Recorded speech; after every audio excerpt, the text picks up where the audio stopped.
We are now recording. Good morning. Welcome to the Friends of Calligraphy lecture series. I'd like to introduce our president, Evelyn Eldridge, up in my screen, our vice president, Elena, our webmaster and Eventbrite connoisseur, Raul. I'm Nancy Noble, and I'm the editor of the Friends of Calligraphy Bulletin, and we welcome all of you today. Please make sure you stay muted. And I'm going to introduce Carl real quickly. Most of you know Carl. He is the editor of the Friends of Calligraphy Alphabet, and we welcome you, Carl. You are also the editor of the 26th edition of the Speedball Textbook. I am? Oh, hold on. Hold on. We've got a Zoom problem. Let me get out of this. Another Zoom problem. There we go. Just what we don't need. All right. So, Carl, welcome. And you're the editor of the 26th edition of the Speedball Textbook. So at this point, I'm going to turn it over to Carl, and he will talk to you also about questions. I will. So I'm going to share my screen, and you should be seeing an image of the 25th edition. Is everybody seeing that? Yes, it's looking great. Okay, good. All right. So as far as questions go, I I don't mind questions as we're going along. So if you're on your computer and you're muted, I think you can just hold down the space bar and ask your question and let go, and then we can talk about your question while we're still in the neighborhood of the slide that you were interested in. So if that doesn't get too out of hand, I think we can do it that way. If you're a little bit shy and you would rather type three question marks in the chat and then ask your question, Nancy or Raul will ask it for you. So we could do it either way, but please don't be shy. Go ahead and ask questions for now. And then if it turns out there's a lot and it's getting out of hand, then maybe we'll hold them for the end or something. But it's always worked before. So I appreciate the questions so that we can clarify whatever we're talking about. And of course, I've got way too much to say about every slide. So you know, uh, that's another reason to keep your questions brief and relevant. Okay. So let's start off with I just wanted to show you the uh, cover of the last edition, the 25th edition, um, because this was my first attempt at this. I was one of three editors, but because I was the sole designer, I had lots of power and uh, and went ahead and laid a lot of stuff out and made decisions. And then we'd have meetings, and everybody would, the other two editors and Kelly from Speedball would, make suggestions from there. So because I was such um, a hog for the control of the last one, they gave me the whole one this time. So I was pretty lucky about that. And are we not going to be able to go forward? Come on. There we go. So here is the cover of the brand new one, and it's very interesting as we look at the front to see that we have one of the very first decisions and one of the very last decisions. These pages were designed at either end of the process, and of course, the one of the very first things I had decided was to ask Yukimi Anand to have the back cover and this alphabet specifically. So the problem was that the original was a horizontal format, and I tried moving it around in Photoshop, and I wasn't having the most elegant solutions. And of course, Yukimi is one of the most, I think she's the most elegant of all our lettering artists. There are so many wonderful lettering artists, but she has such elegance and taste and innovation. I was really jazzed to have her featured in the last edition and in this edition. And so when I told her about that, she sent me the vertical layout. Whoops, let's go back one. Yeah, there it is. She sent me this vertical solution within an hour, and she had arranged it in Photoshop the way she liked it, and it was perfect, fit the proportions of the back cover. The front cover, um, by the way, we are going forward and not backwards. Let's see if I can go backwards here. Yes, there we go. The front cover was saved for the very end. I did almost all the pages before we decided on the front cover. And but since we started at the front cover, I'm going to show you the source of the first explorations. And this is it's covered up, but I believe this is the seventh edition of the Speedball textbook from about 1920. And I loved this border that was on the back cover of this. So I was using this as the first place to start thinking about what I was going to do with the cover. And it was printed in blue, so I started with blue. But because Yukimi was golds and greens on the back, I felt the blue didn't work. So I started to explore things in greens and um, and realized that I was not happy with that S. It's cut out of Madeline Durham's paste paper, which did end up on the cover, but not this way. So finally, I realized that I could use Ross F. George's work, this brush this brush S from the about the 13th edition. Uh, and I liked that, but it seemed a little crowded on the old border that we had used. So that was when oh, in fact, while we're here, let me show you where that S came from. It came from the show card Gothic um, plate from the 1930s, the early 1930s. I should have the very first edition that this was in, possibly the 12th, for sure the 13th, and definitely the 1930s. And an interesting thing about this is that Alan Blackman thought this was the most beautiful alphabet plate exemplar that was ever created. And so I have a little uh, shot of one of Alan's show card takes on the Lord's Prayer. So Alan learned calligraphy, learned lettering at Oakland College of, am I saying it right? Oakland, it's College of Arts and Crafts. And when he started there, his instructor was a one-armed show card artist named Al Egbert. And that was the first thing he learned was a show card Gothic like this. So that is the basis for all of Alan's, really unusual, inventive alphabets that he did throughout his career. His base is a sign painter's Gothic like this that was very much used uh, came from this alphabet of Ross George's. And this plate, and there's another one with Latin serifs or wedge serifs. Uh, it's called the spurred Gothic. Are these two of the most brilliant alphabets ever?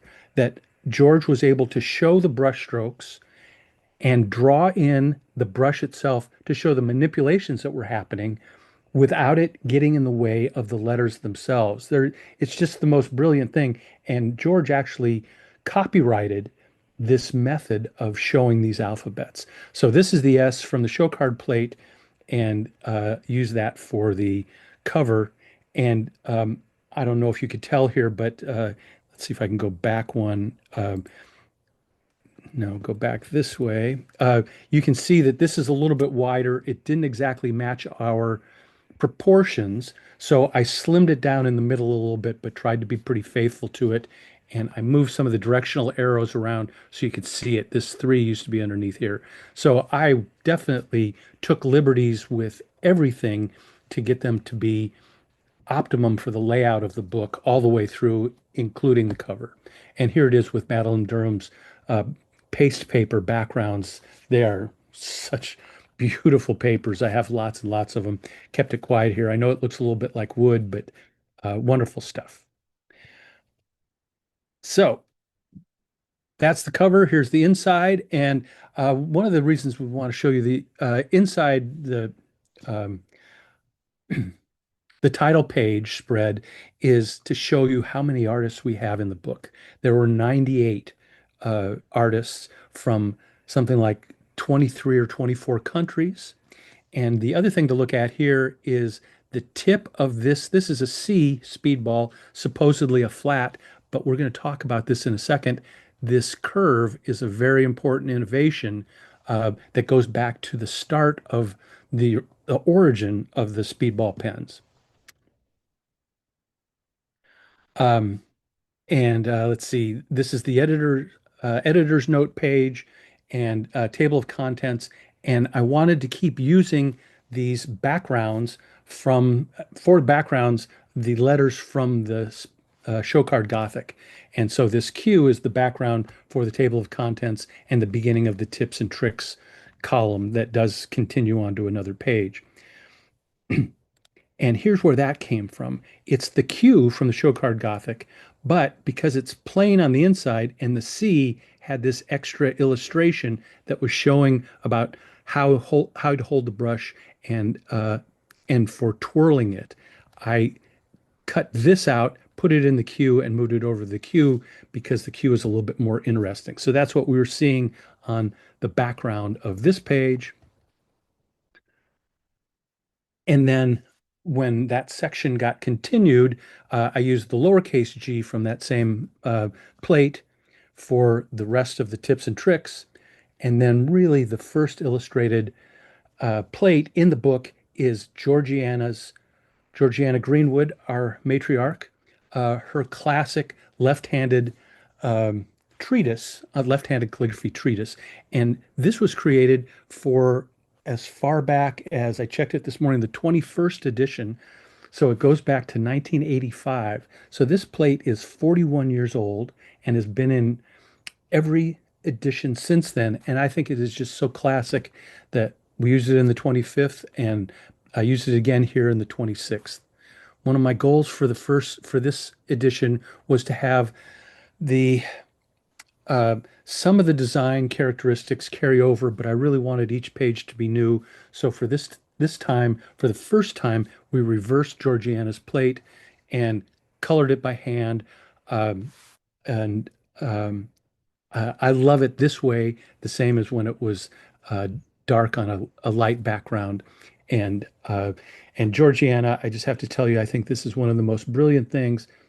And the wonderful thing about this is that it harkens back to the beginning of FOC and the explosion of things that were happening here in the Bay Area as well as around the country in the 1970s and the 1980s.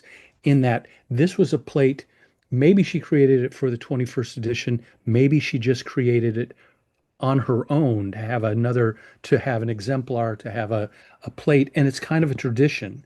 And a very recent cousin of this is the um, cover of the very last alphabet by Don Moy. And of course, Don Moy was also one of our founding members, and he was a very important force, guiding force to the beginning of our guild. Um, and he taught calligraphy at the community college in Marin County, and this is one of the plates for his classes there. And just like Georgiana, where all of this important instruction and information is all hand done and designed into the flyer. And I love this. It's a tradition that we always have an alphabet on the cover of Alphabet. That was started by John Prestiani and pointed out to me by Susie Taylor the first time I had this job in 1989. She said, there's always an alphabet on the cover. And I hadn't noticed that before. But Susie wasn't saying, make sure you put an alphabet on. She's just saying, oh, here, we've always had an alphabet. So I've followed that ever since. And so when we were looking for something to use for the cover for the issue that had a memoriam for Don Moy, I rearranged that horizontal format into a vertical. Uh, I hope that's not taking too many liberties. I tried to be really faithful to it, but I just loved Don's uh, exemplars that he gave his classes, and there were others that had this kind of instruction on it, all handwritten, all very clever, all very direct. So if you get a chance to go to the library and pull out Don Moy's folder, you'll see lots of these exemplars that are really exciting. I used another old one in the history issue that we reprinted from in 2017. The original was from 1991, and both of them had another one of Don's exemplars. So back to the book. We started with the ANIB section, and this is something that I expanded from the uh, 25th edition, was to have a little bit more bent nib action in these pages. So there's just one spread for the ANIB, which is the square, which is the very first. And the reason this is important is that this pen was designed in the first place to keep up with the technology of the time. And one of the huge places where graphic design was necessary and exploding in the 19 teens, because the pen was invented in 1914 and the first textbook came out in 1915, was the film industry. And at that time, because they were silent, there were um, slides in every movie, as well as advertising slides before the movie started itself for local stuff that had everything that needed to be said because you couldn't hear anything. We didn't have the sound technology. And they were finding that calligraphy pens, traditional calligraphy pens, like Sonocan pens, were too fine in their thin area, and those thin lines were dropping out on the everything that needed to be on the screen, the dialogue for the films as well as the advertisings before the film started. So Ross George and his partner William Hugh Gordon, who was the older part of that partnership, and was Ross George's mentor, they invented the A nib pen, which is a square nib. It's bent, and the square nib is what makes the mark so that it can give you a thick stroke in both directions without changing an angle or any of those things. And it was directly caused by the film industry at the time. Right after that, they invented the B nib, which is the round one, but we started with a spread that is A nib.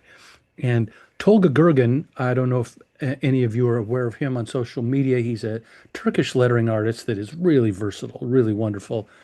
I had seen this one and I thought, oh, this is perfect for the ANIB section. And I wrote to him and he said, well, the problem with that one is that I did that on a tablet using what do they call it? Not Pandora. You know what I mean? It's a digital recreation of these things. And I said, well, Procreate. Procreate. Procreate, there it is, Procreate. And so I said, well, could you do one with a pen? So the one on the left is the Procreate version. The one on the right is the pen. And I was going to run it full page. And I just loved both of them so much, had to put them both in. So you can see, uh, just how great his lettering is and how inventive this modern take on it is, really using the characteristics of the A-nib for this.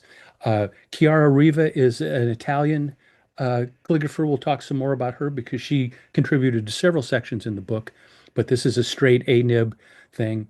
The round one is Amity Parks from Montana, and this is completely drawn, built up and drawn, but you can see the inspiration comes from the idea of a monoline square terminaled letter. So it's inspired by this tool, but was completely drawn. And then, of course, one of the most innovative people with bent nib pens was Michael Clark from Virginia. And with this one, you can see he's got a modern thick and thin script here. And what he would do is use uh, the flat nib, the full contact of the nib to make the first stroke, and then he'd rotate it and put it on its edge and use the edge of the square nib to make the thin upstrokes. And in some places, he just went for the thins. Whereas this alphabet here, it didn't make it to a typeface, but it could have. He called it his Frankenstein letter style, and that could have originally been done with full contact with an A nib, although there is a lot of um, ragged edge or chunks missing out of the letters, which Michael could achieve by rocking the pen while he's making the stroke.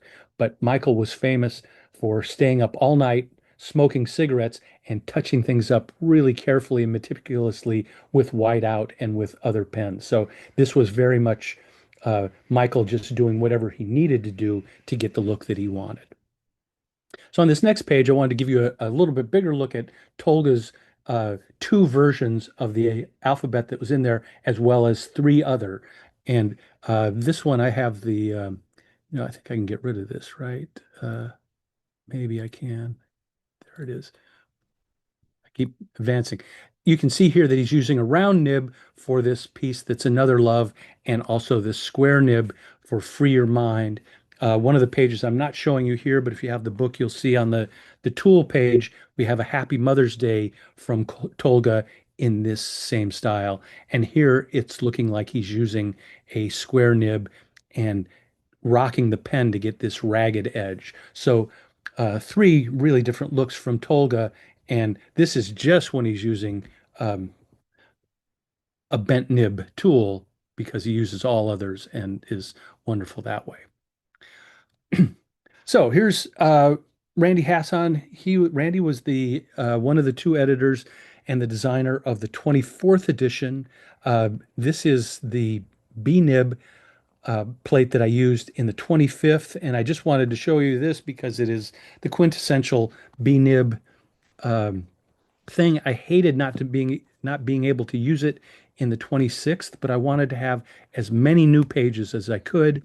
But Randy is also one of the ones who um, recommended me for being involved in the 25th, and he was super helpful in the 26th of 25th, but especially in the 26th. We talked a lot about how things happened.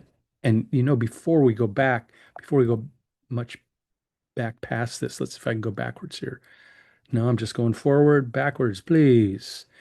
Um, One of the things I wanted you to, if you have the time to read the text here, a really important thing that Randy talked about was that very first, let's go all the way back with tech. This C nib, see this curve at the end of the tip? It doesn't come to a really sharp edge. Because of that curve, they were able to make a more thick and thin look and have a thicker thin. And this was still in deference to uh, the film industry to have bold, thin lines show up so that they could have a thick and thin letter style and have a bold that wouldn't disappear in the projection onto the screen. And Randy was the one who pointed this out to me, even though I've had this illustration uh, for more than 30 years and used it in the Speedball article that we did in a 1992 issue. You'll be seeing that in a minute. Okay, so I don't know if you know this or not, but Randy wrote a whole book about Ross George that has yet to be published, and he knew all kinds of stuff. He went and visited George's granddaughter in Seattle and got lots of pictures. A lot of those plates ended up being sold to the to Letterform Archive. So if you want to see Ross George originals, and we've got one in the slideshow, it's in the book also. I'm going to show you that in a minute. But there is a good 2 dozen of those at Letterform Archive here in San Francisco. And if you're at all interested, it's fascinating to see that stuff. And Randy was sort of the one who uh, put those two people together for Letterform Archive to acquire some of the original George plates from Speedball catalog over the decades. So the B nib is where I really expanded, and I do have to say that I've never been that interested in monoline lettering. The dynamics of a thick and thin stroke, whether it's using a classic flat pen or a pointed brush, the difference between the thicks and the thins is always, it's the sparkle of calligraphy that I've always loved. So this time to relax and come back in and appreciate the B nib and expand this section was a really exciting thing for me and a big education. So this page, the then and now, on the left side, we have some older lettering artists using this monoline tool. And then on the right side, we have contemporary people doing that. And the top one, A Book You Should Own, is by Oswald Cooper, who was a very famous lettering artist in Chicago. Ray DeBall started his career with Cooper and Birch, which was the partnership that did commercial lettering. And Cooper, of course, designed one of the most famous um, typefaces from the 1920s. You're going to recognize it in a second. I'm going to show it to you. So he's up here at the top with a beautiful monoline, probably a Speedball pen monoline headline that he did for one of his clients. And below that, these two parts are from Cecil Wade. And Cecil Wade was this really jazzy, had lots of personality in his work, and he wrote several lettering textbooks in England in the 1930s and the 1950s, and they're really wonderful. This is, I've got just the most pertinent one here. This popular prices, and this alphabet is his square-edged monoline letter. And I always felt like Cecil Wade was the British Ross F. George, and a person that was really influenced by um, Cecil Wade was Velu Totes, the Estonian calligrapher. So down at the bottom, I wish I had more of Velu Totes' more inventive work here in the book. I've got another slide to show you this, but this is Estonian for popular science. And this plate here, let's go to the next slide and you'll see it a little bit closer. Well, first of all, we got Cecil Wade's work, a little bit more of Cecil Wade's. This is the cover of his 1951 book, and all of this stuff are uh, different examples of his sassiest script work from those books, because there's a lot that is straightforward English style Romans and very formal as well. And the book he put out in 1938 is the one that Velu Totes was familiar with, and you'll see the evidence of that in the next slide. But he's a really personality filled lettering artist and important to me. And if you can find either of the Cecil Wade books, you'll be really happy, I'm sure. So here's that close up of Velu Totes. And, in those days, a lettering artist, a commercial lettering artist, was a graphic designer. And hand lettering was a huge part of any graphic designer's work. They weren't just setting type. So you can see here that he's using a disc pen to write these letters around disc pen, but using whiteout to chop off the ends of the terminals on each one of these things, and use as well as using a sharp pen to sharpen those corners. So this beautiful little uh, graph shows how something like that popular Tiduslik um, came about.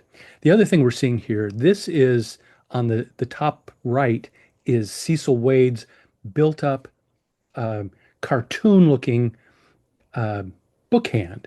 And these two things below it, this is from 1946, this is Velu Totes, and this red one is actually from 1972, where he returned to that style.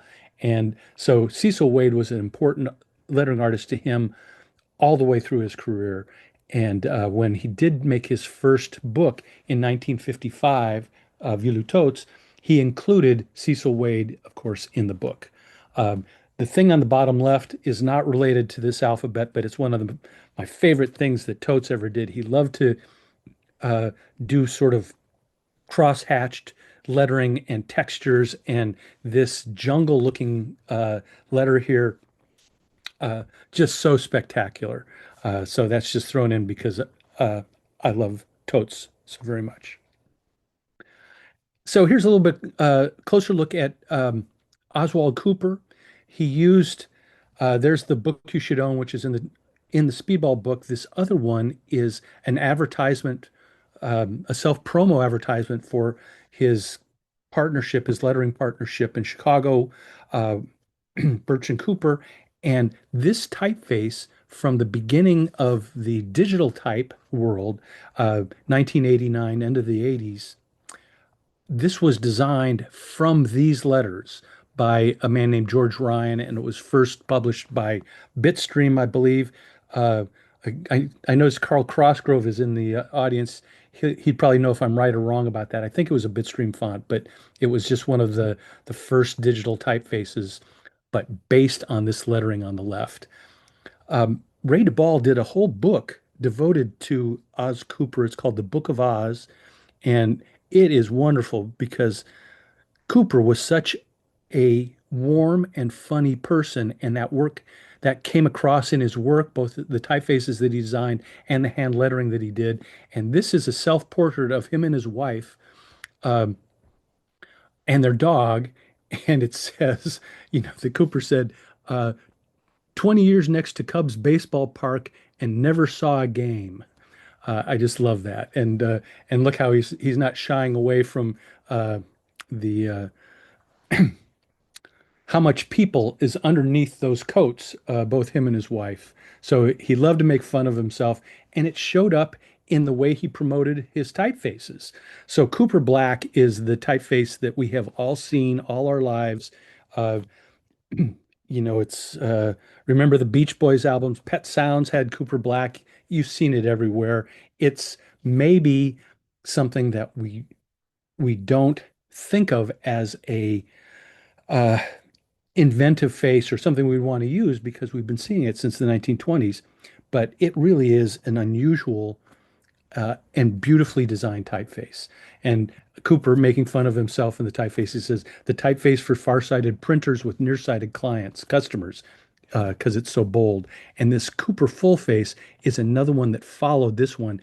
And this whole paragraph, if you get a chance to read it later, uh, it really is funny where he's talking about it. Let's see, who still envisages the ultimate triumph of virtue uh, and of Caslon 471? Most of us are going to hell in a hurry. The designer admits he actually enjoyed designing this face, drawing this face. So I did a piece in 1987, 88 or so, where I used this really funny quote here. And look at this F. This is Cooper Full Face, another typeface that he designed. And this F is like Charlie Chaplin doffing his hat. This was later revived in the 1970s, maybe the 1980s, by ITC, and they called it Oswald, and they homogenized some of the quirky charm out of this, but it is available as an ITC font. It'd be really lovely if you could get the original. So here's another huge plate for me in the or page spread in the book. Um, Rick Griffin was my childhood drawing hero. Um, and let me go forward one. I want to show you that I had a little book called Surfer Tunes that was all Rick's cartoons, and Rick was a high school student when he invented Murphy for Surfer magazine. So he, and this is Surfer's everyman, Murphy, really famous, um, while he was still in high school. And I learned to draw from drawings like this. I can't tell you how many different drawings this crazy one down here, the Gremlin, launched in my bedroom. Um, and this was the start of the Surfer Tunes, the welcome of it. And there's a self-portrait of Rick here holding a cork tip Crowquill speedball pen as a lance, as his weapon, as his identifying tool. And let's go back here for a second. So this is the plate that is in the book. And I just want to point out to you that every time he had a chance to draw some sort of character that represented the artist, they're holding either a speedball B nib, obviously right here and right up here on the India ink, or a crowquill like this actual griffin, the legendary beast that is his last name. He's holding a crowquill, and they're all the cork tipped ones. So Rick almost never used a source for his lettering. He invented his lettering himself. And of course, he went on to become one of the big five psychedelic poster artists. This is from the Quicksilver album, Quicksilver Messenger Service first album. But in this India Ink poster, he is channeling Ross George. Let's go ahead here for just a second.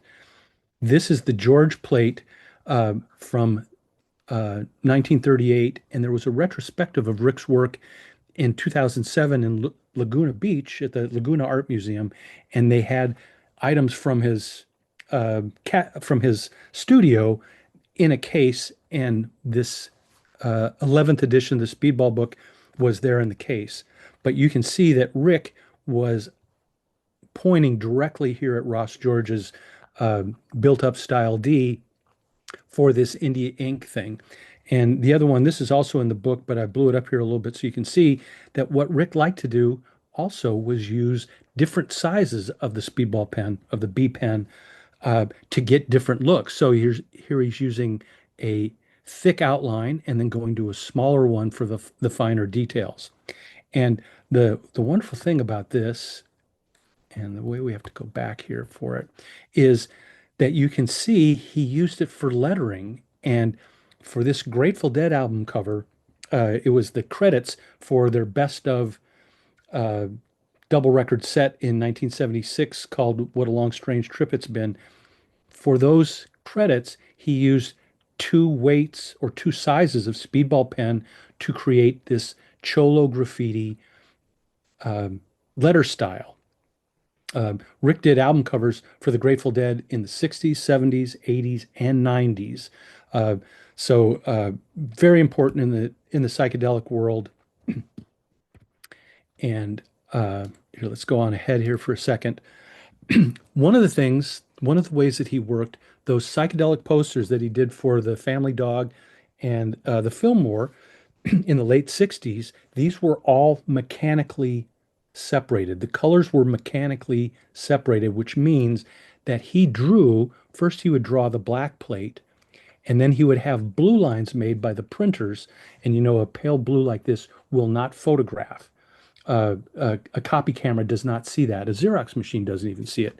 So he would get blue lines for three different plates, and then he would come in black ink and make the red plate. This is the red plate, and I believe this is the blue plate. Yes, it is. He also used Zipatone uh, rub down backgrounds for this stuff as well, but he had to envision what these colors would do when they meshed.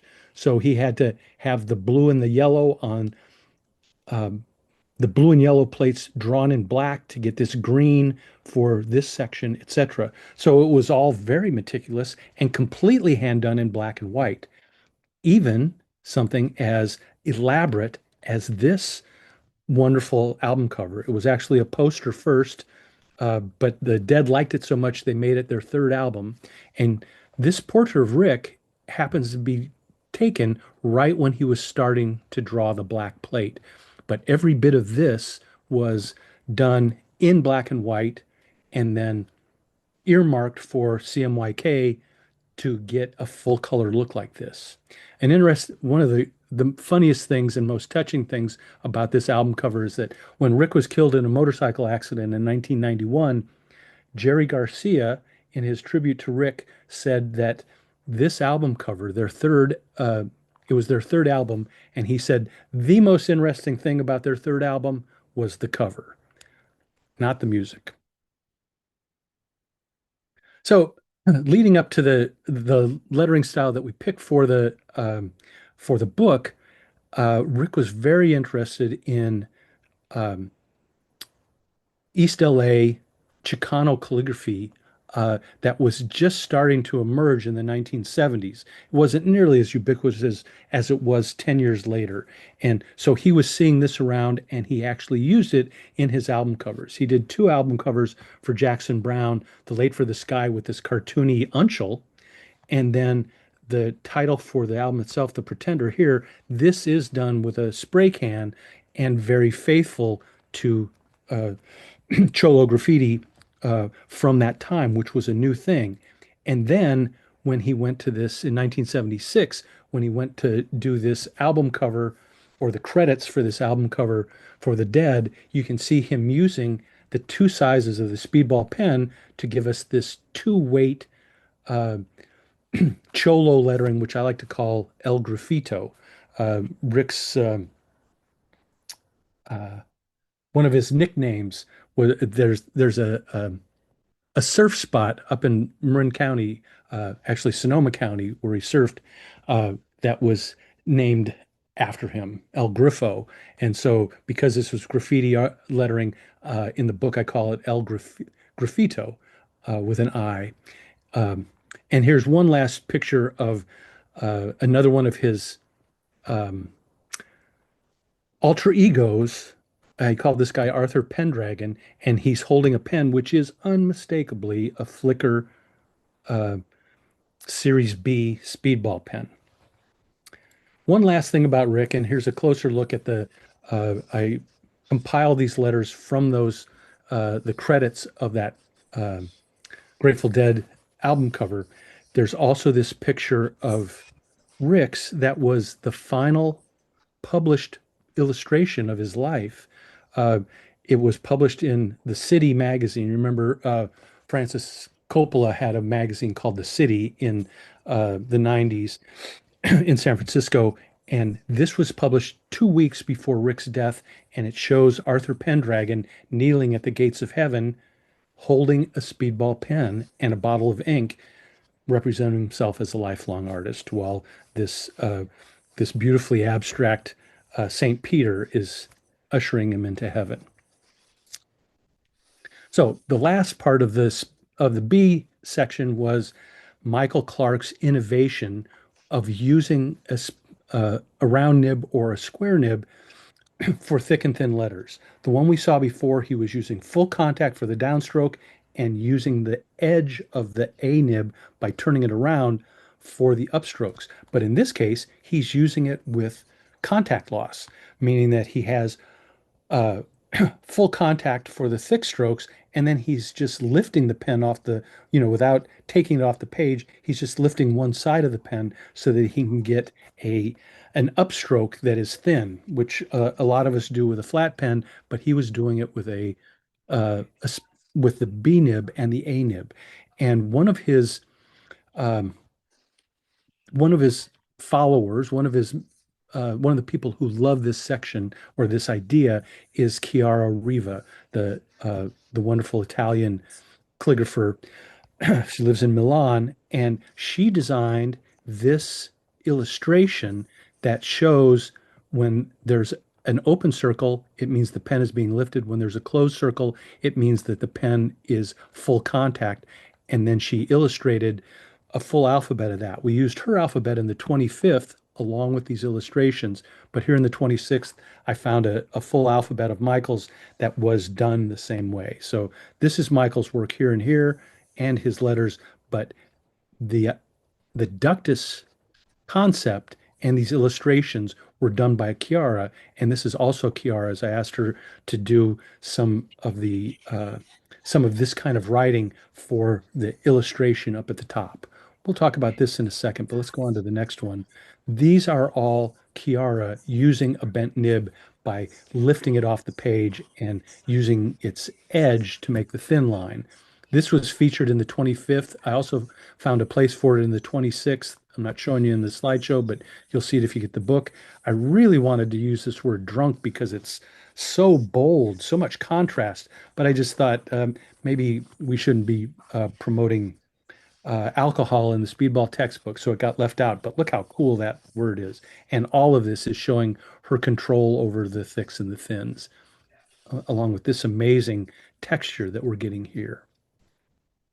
So the opposite side of that spread is my attempt at a little bit of contact loss, not nearly as much as Michael and Chiara were doing, but I made this for the 25th, and for some reason, I was just running out of time and space, so I let it go and forgot all about it. And then when I got ready to do the 26th, I happened to run across these originals, which had been buried for 5 years, and decided to revive it for this issue. So again, it's pretty close to monoline, but there are places where you can see the contact loss to get a tapering stroke. And I was basing the look of these letters on Hermann Zopp's photo typeface from 1969 called Venture Script. That this shape very much is coming from the shape of his letters. This is my favorite of Zopp's typefaces, and it was done as a photo typeface, which means that he just wrote it out and then they photographed it and made a film strip typeface from it from 1969. Although it is available digitally if you'd like it. It's called Venture Script. So here are the original ones, and this was the plate that was opposite Michael and Chiara's plate.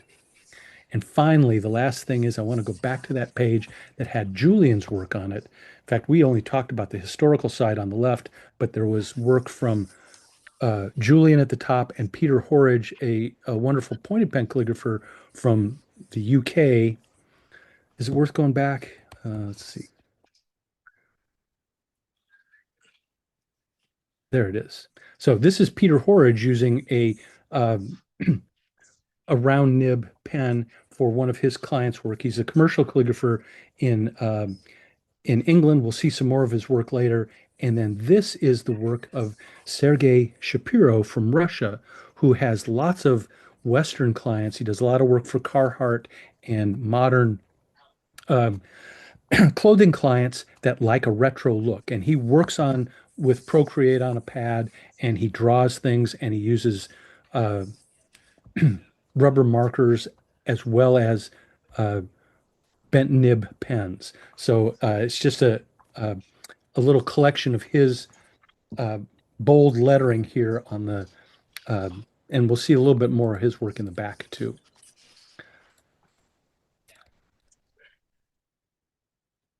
Okay. And but the final thing was that Julian, look how Julian is using a round pen here to uh, have some lifting and getting a line variation in words that do look like they're monoline letters, but he is using the edge of the pen in several different ways, especially here at the bottom and here at the top.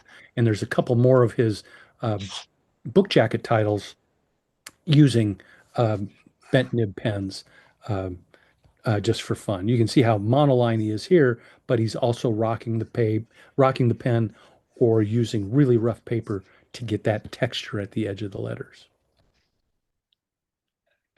So finally, we get to the flat tools. This is the Roman plate from the 25th, and I really don't think that there's a better example of brush Romans than this one that's on the right, and it came from the 24th edition. The first time that it was in the Speedball was in Randy and Angie's 24th edition. But I really wanted there to be a reason for people to buy the 26th as well as the 25th. So I was always looking at, even though it can't be beat, you've got it in the 25th. And I wanted the 25th and the 26th to sit right along on the bookshelf with the 24th and the 23rd for all of these variations in calligraphy. So went ahead and changed it. We kept this beautiful illustration of manipulation and how to use a pen. That came from the 24th. It was also here in the 25th, but we put it in the 26th. But instead of John's alphabet, I asked another young Italian calligrapher, this is Giuliano Bacci, um, who did this red brush stroked Roman alphabet with some unusual letters. I wanted things that felt a little more modern and admittedly a little bit wilder, a little bit more uh, funky for this edition, especially we'll see that when we get to the italics in a minute. So we have I replaced that shot of the Trajan inscription from the 25th with a plate, whoops, sorry, a carved alphabet, a carved slate that is in the Harrison collection by Father Kadich. And Father Kadich, of course, was the man who rewrote history about why our letters look the way they do. He said it was a brush. Before that, historians were crediting the chisel as the origin of the serif. And so Kadich, of course, was the person who rewrote history about this. And another thing about Kadich was that he believed that the carving was just a vehicle to have painted letters. So the the shallowness of the lettering on some of the classic Roman inscriptions is shallow. And Kaddish went and and stuck his nose right in these letters in the Trajan column, got up and did rubbings, made castings of it. So he would cut these things very shallow and then gild or paint them. Um, and there's a really interesting thing in my history and the history of Speedball and Kadich was that I got to take a workshop from Father Kadich 2 months after I first picked up a calligraphy pen. I was in a beginning calligraphy class at Humboldt State, And Reese Bullen, my teacher at Humboldt State, and Lenore Cady at College of the Redwoods brought Kadich out for workshops in 1973. And I was not ready, but I took a class from Kadich on reed pen cutting. It was just one Saturday morning. He came out and he taught four workshops, Saturday and Sunday morning and Saturday and Sunday afternoon. And you could sign up for as many or as few as you want. I could have only, of course, only afford one. So I went to the first one, the reed pen cutting one. And when Kadich first started talking to us, the first thing he said was, to the true calligrapher, speedball is a dirty word. And I thought he was just trying to, glorify the reed pen, that he was just trying to catch our attention. But later I ran across these ads that George had put in Signs of the Times, Ross F. George had put in Signs of the Times, where he's saying, yeah, reed pen was all right for 2,500 years ago, but in 1953, you got to have a speedball pen because reed pens are just too crude. So all of a sudden it clicked that Kadich was getting his revenge for George saying that a reed pen wasn't a good enough pen. And he was, you know, and I called Paul Herrera, you know, Father Kadich's main disciple, not disciple, follower.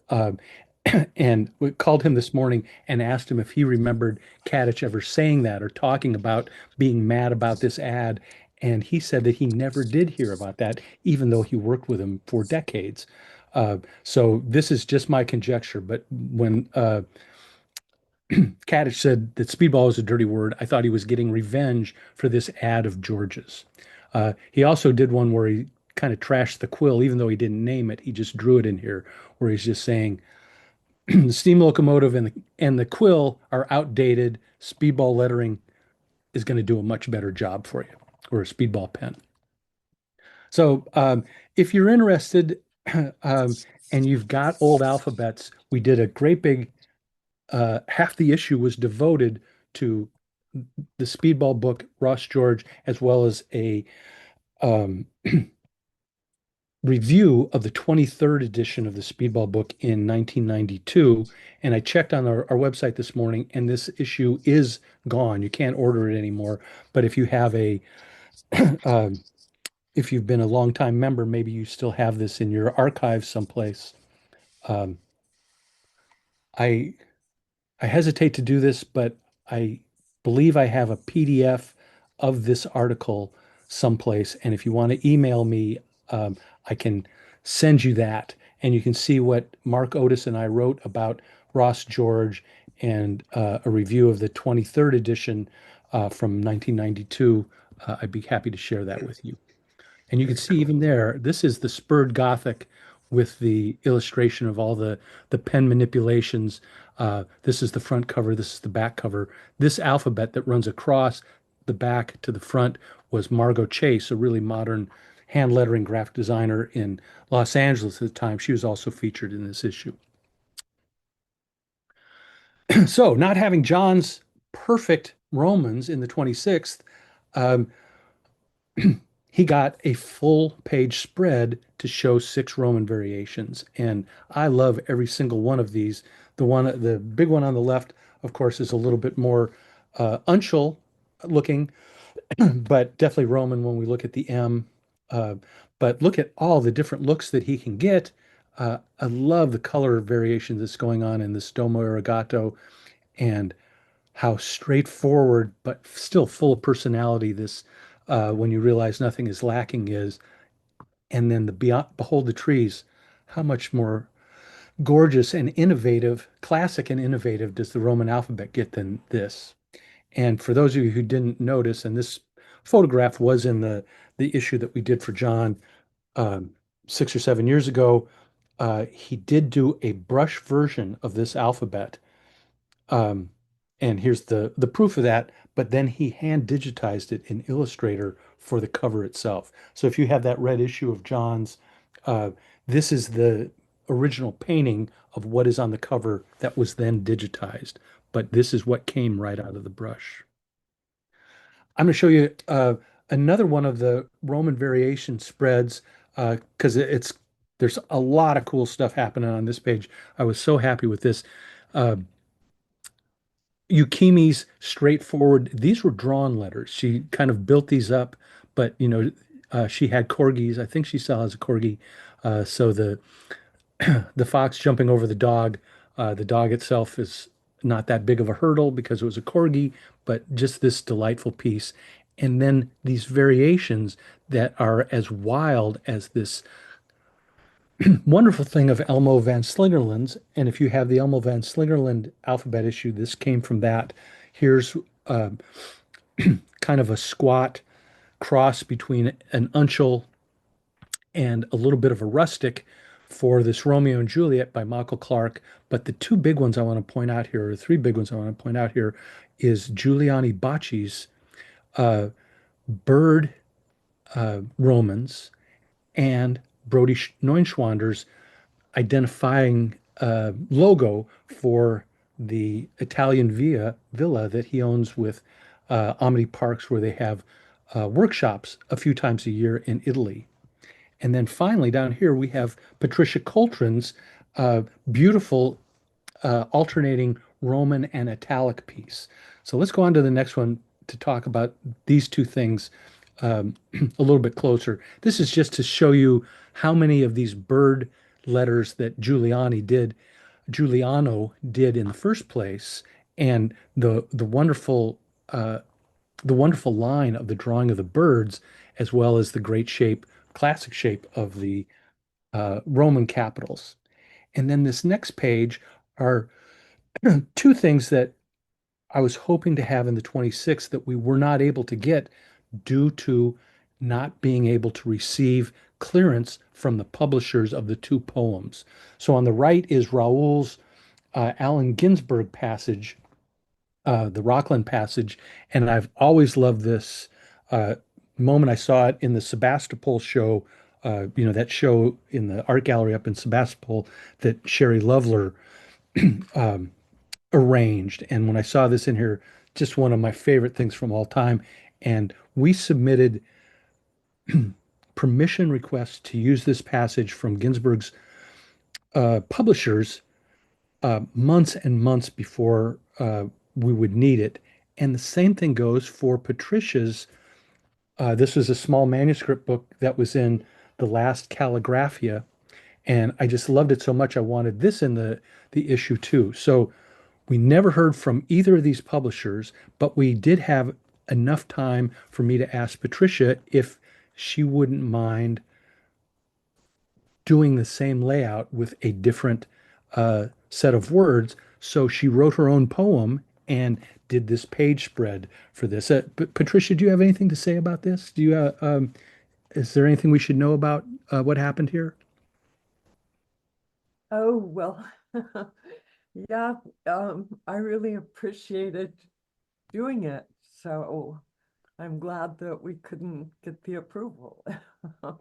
But Yeah, it was cooler for me that we had your own words. I loved how bold the Roman was in the original Octavio Paz poem, but uh, just so excited to have this elegant thing that had so much contrast compared to let's go forward and back here for a second. Uh, the all the contrast that happened on this page, I just thought it fit beautifully. The Octavio Paz was in the original layout, and so I was just so happy to be able to keep that layout. And then Raul, I guess there's nothing. But if you want to tell us anything about this piece, uh, I, I've always loved it. I love the black letter part of it, but it's this Art Deco brush eye that is in such amazing contrast to it, has just always made it one of my favorite things that you've ever done. Do you have anything to say about it? Um, I wanted to find a way to place that eye at the beginning of the piece without changing the rectangular shape of the text body, and this was the only way I could figure out how to do it.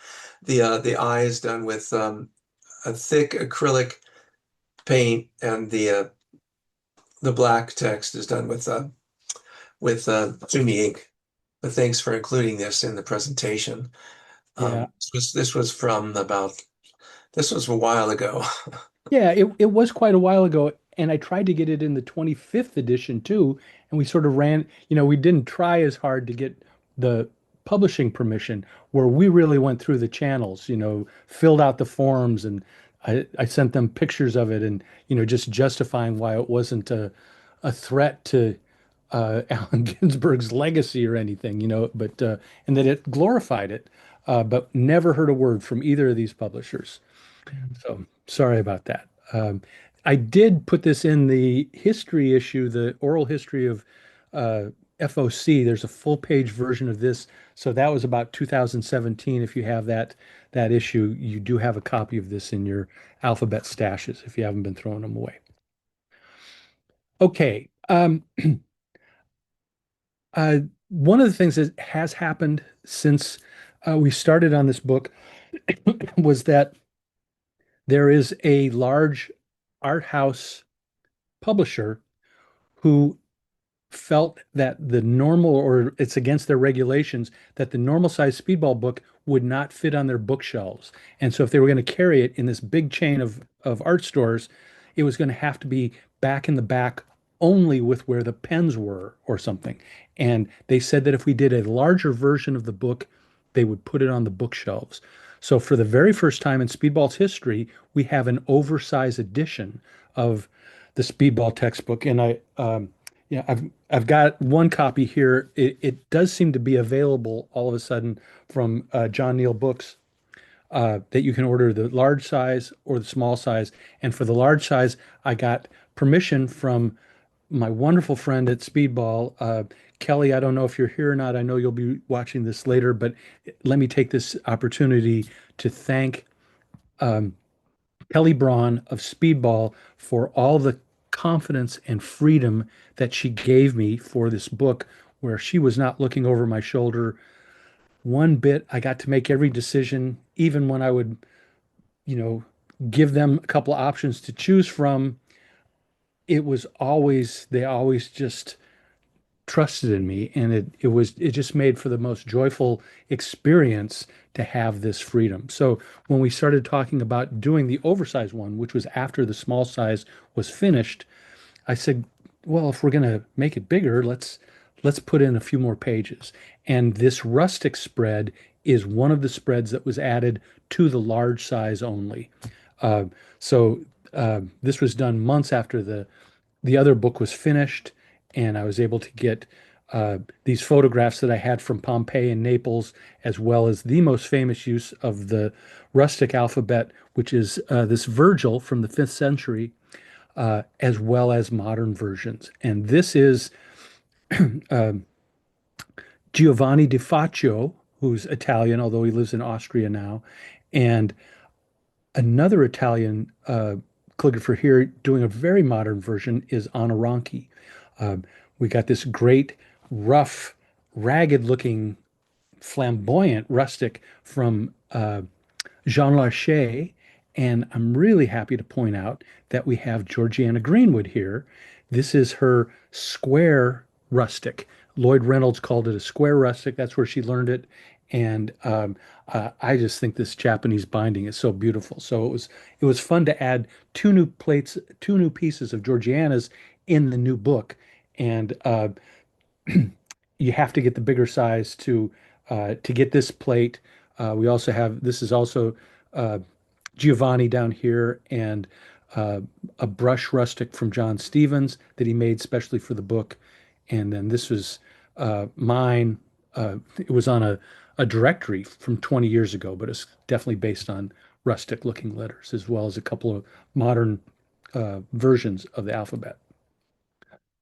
So this is another alphabet that I got from John when we were doing the big issue of his of alphabet. And this is maybe my favorite uncial ever. There's so many great ones, but I just love this. But I wanted it to be the main exemplar for the 26th, and it was horizontal. We needed it vertical. So John had made this vertical approach to a very similar alphabet for the uncial spread. Uh, and just couldn't be more happy. It's such a gorgeous look.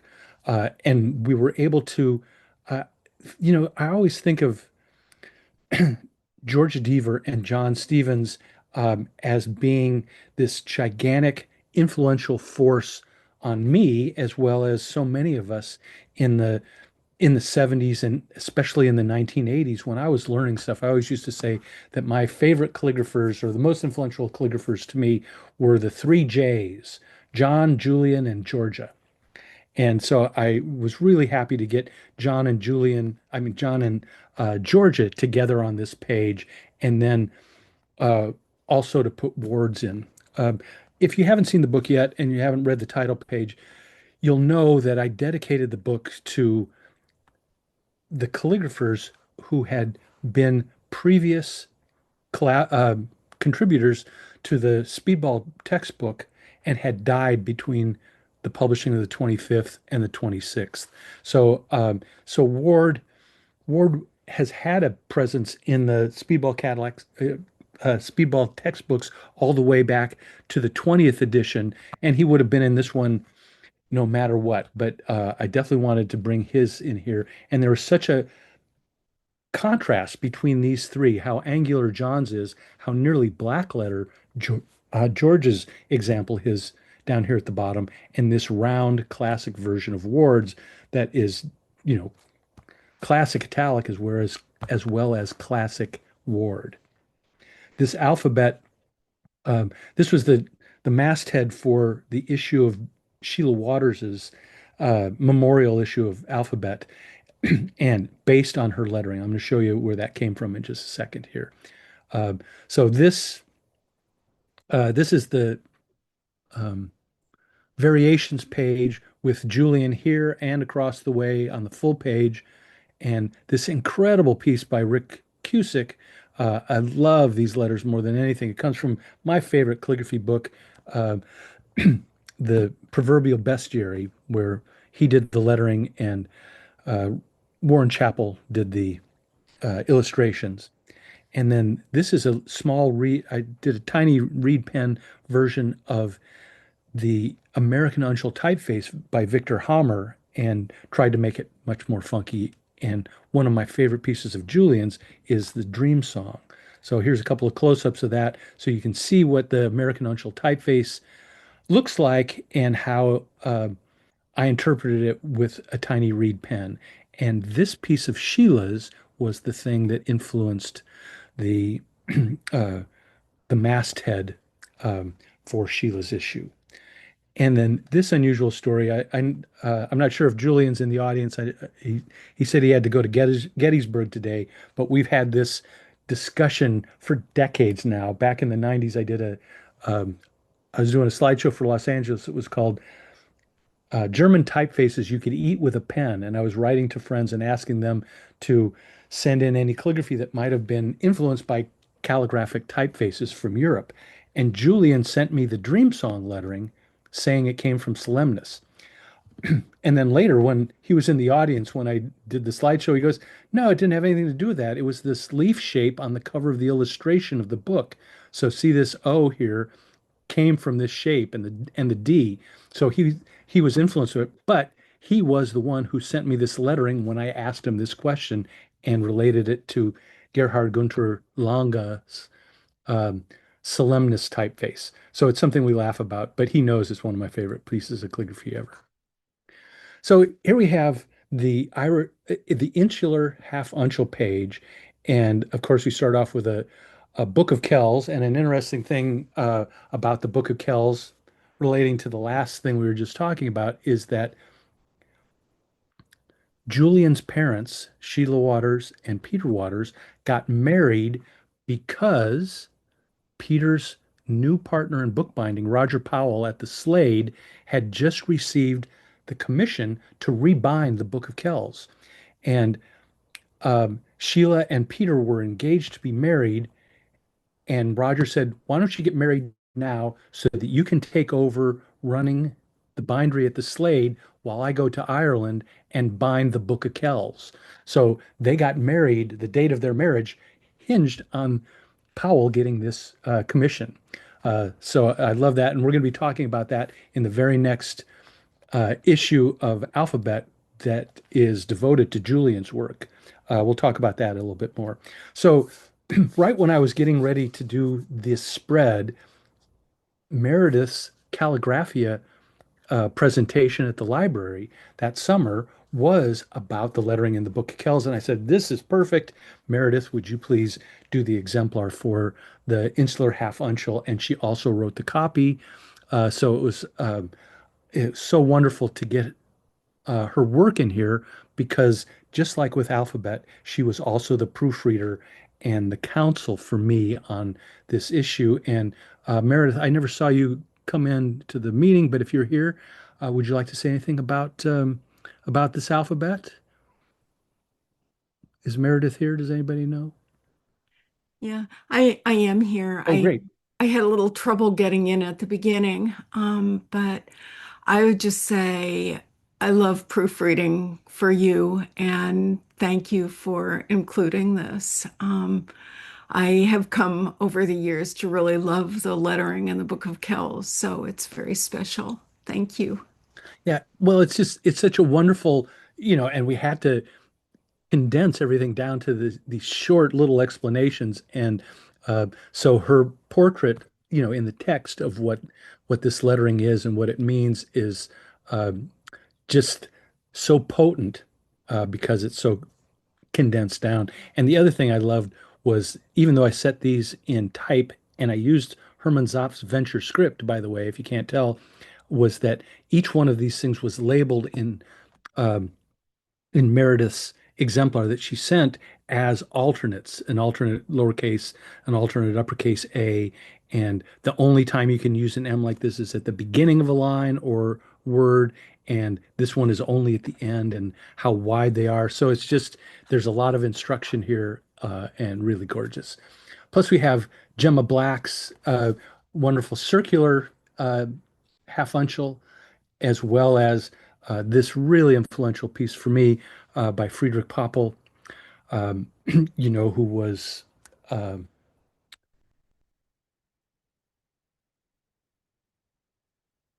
oh, shoot. Um,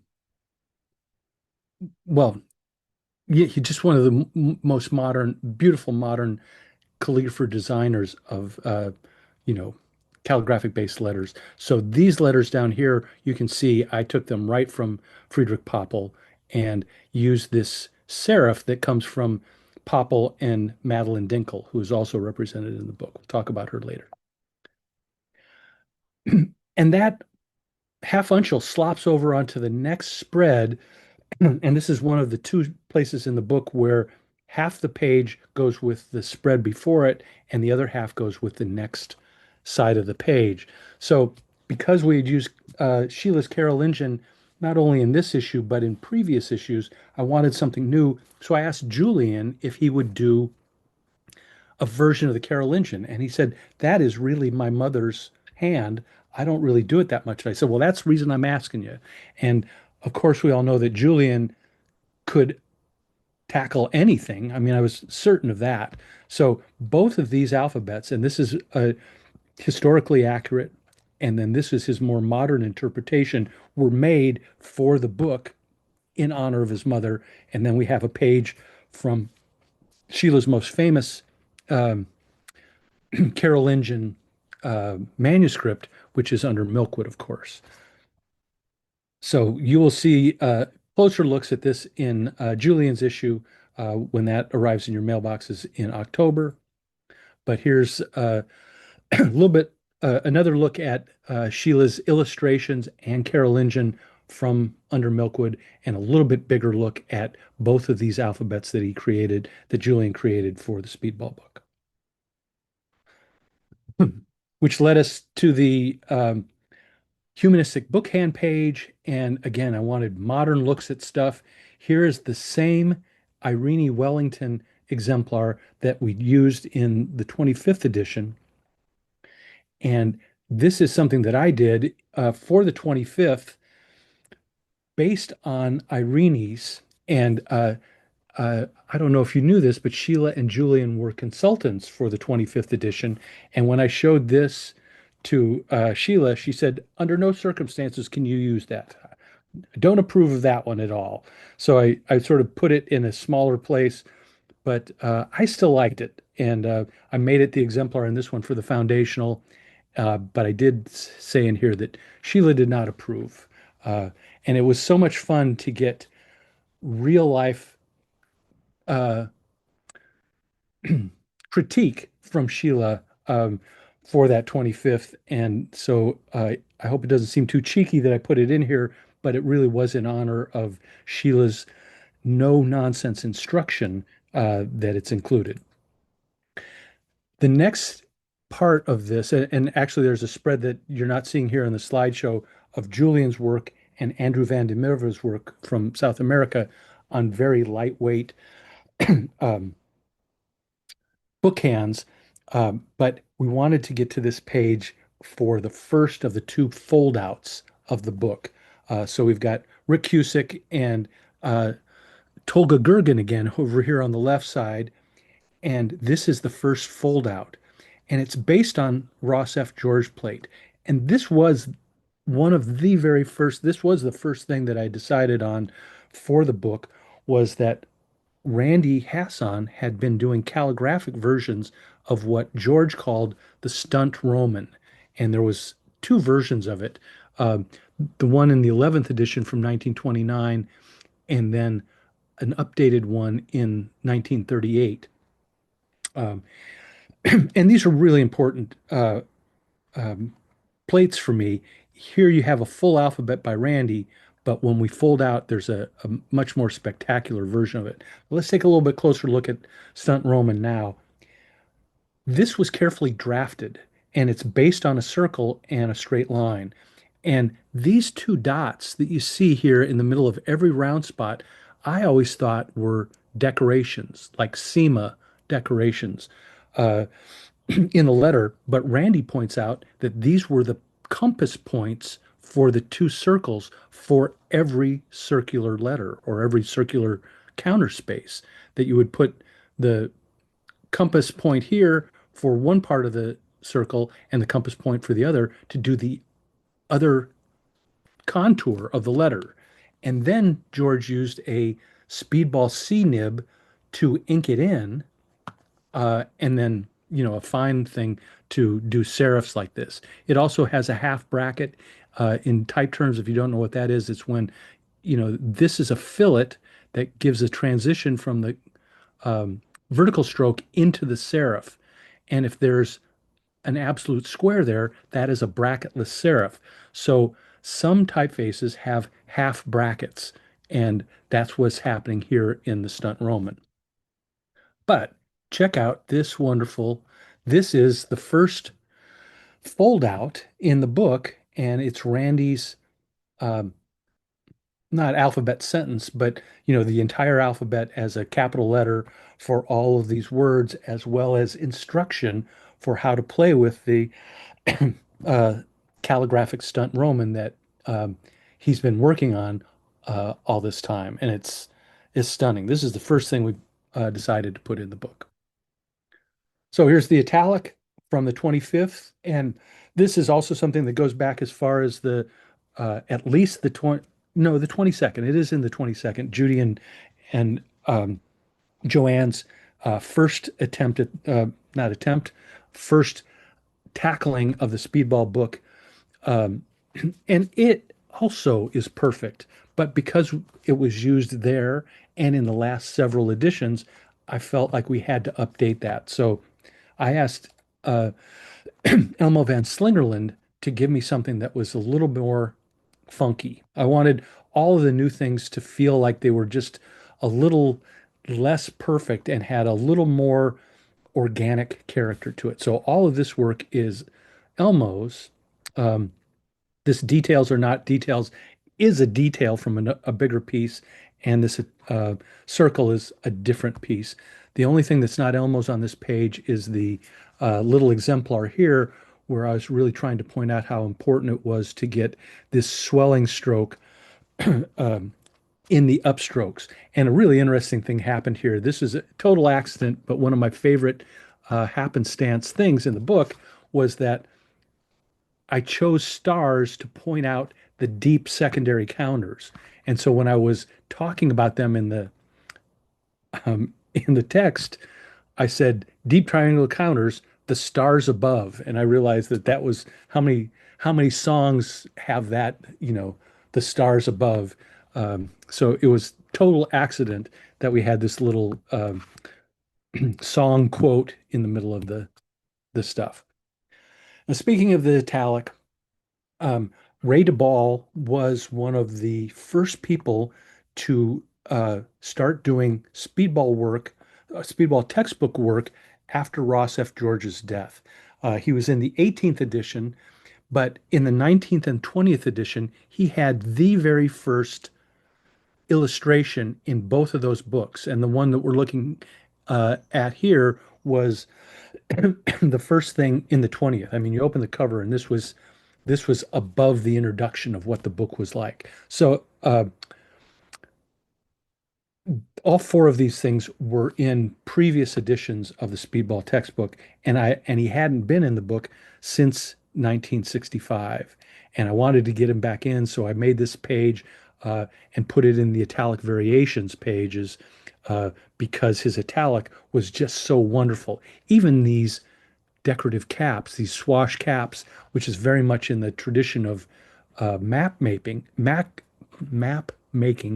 the lettering that happens there, as well as his fantastic illustrations that were going on. I was originally going to have it across the way from Sheila's manifesto, The Calligrapher in Our Time, but I had done so many pages, laid out so many pages without even counting what I had, that all of a sudden I found myself having designed more pages than I had in the budget. So that had to get the Sheila piece was eliminated, kept the Ray DeBall page, and this is the spread in both books showing John's incredible, splendid plumage.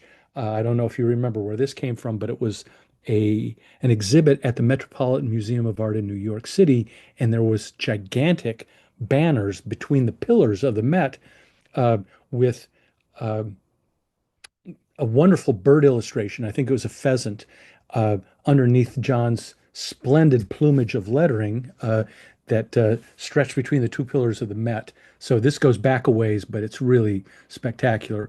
We had one of Christopher Hannes's recreations of Arrighi's Operina in the last issue, the last edition, and I wanted to have another one of those because he did do every page. If you don't know this story, of course, Arrighi's Operina was written and then carved out of wood for the printing back in 1522, is it, I believe?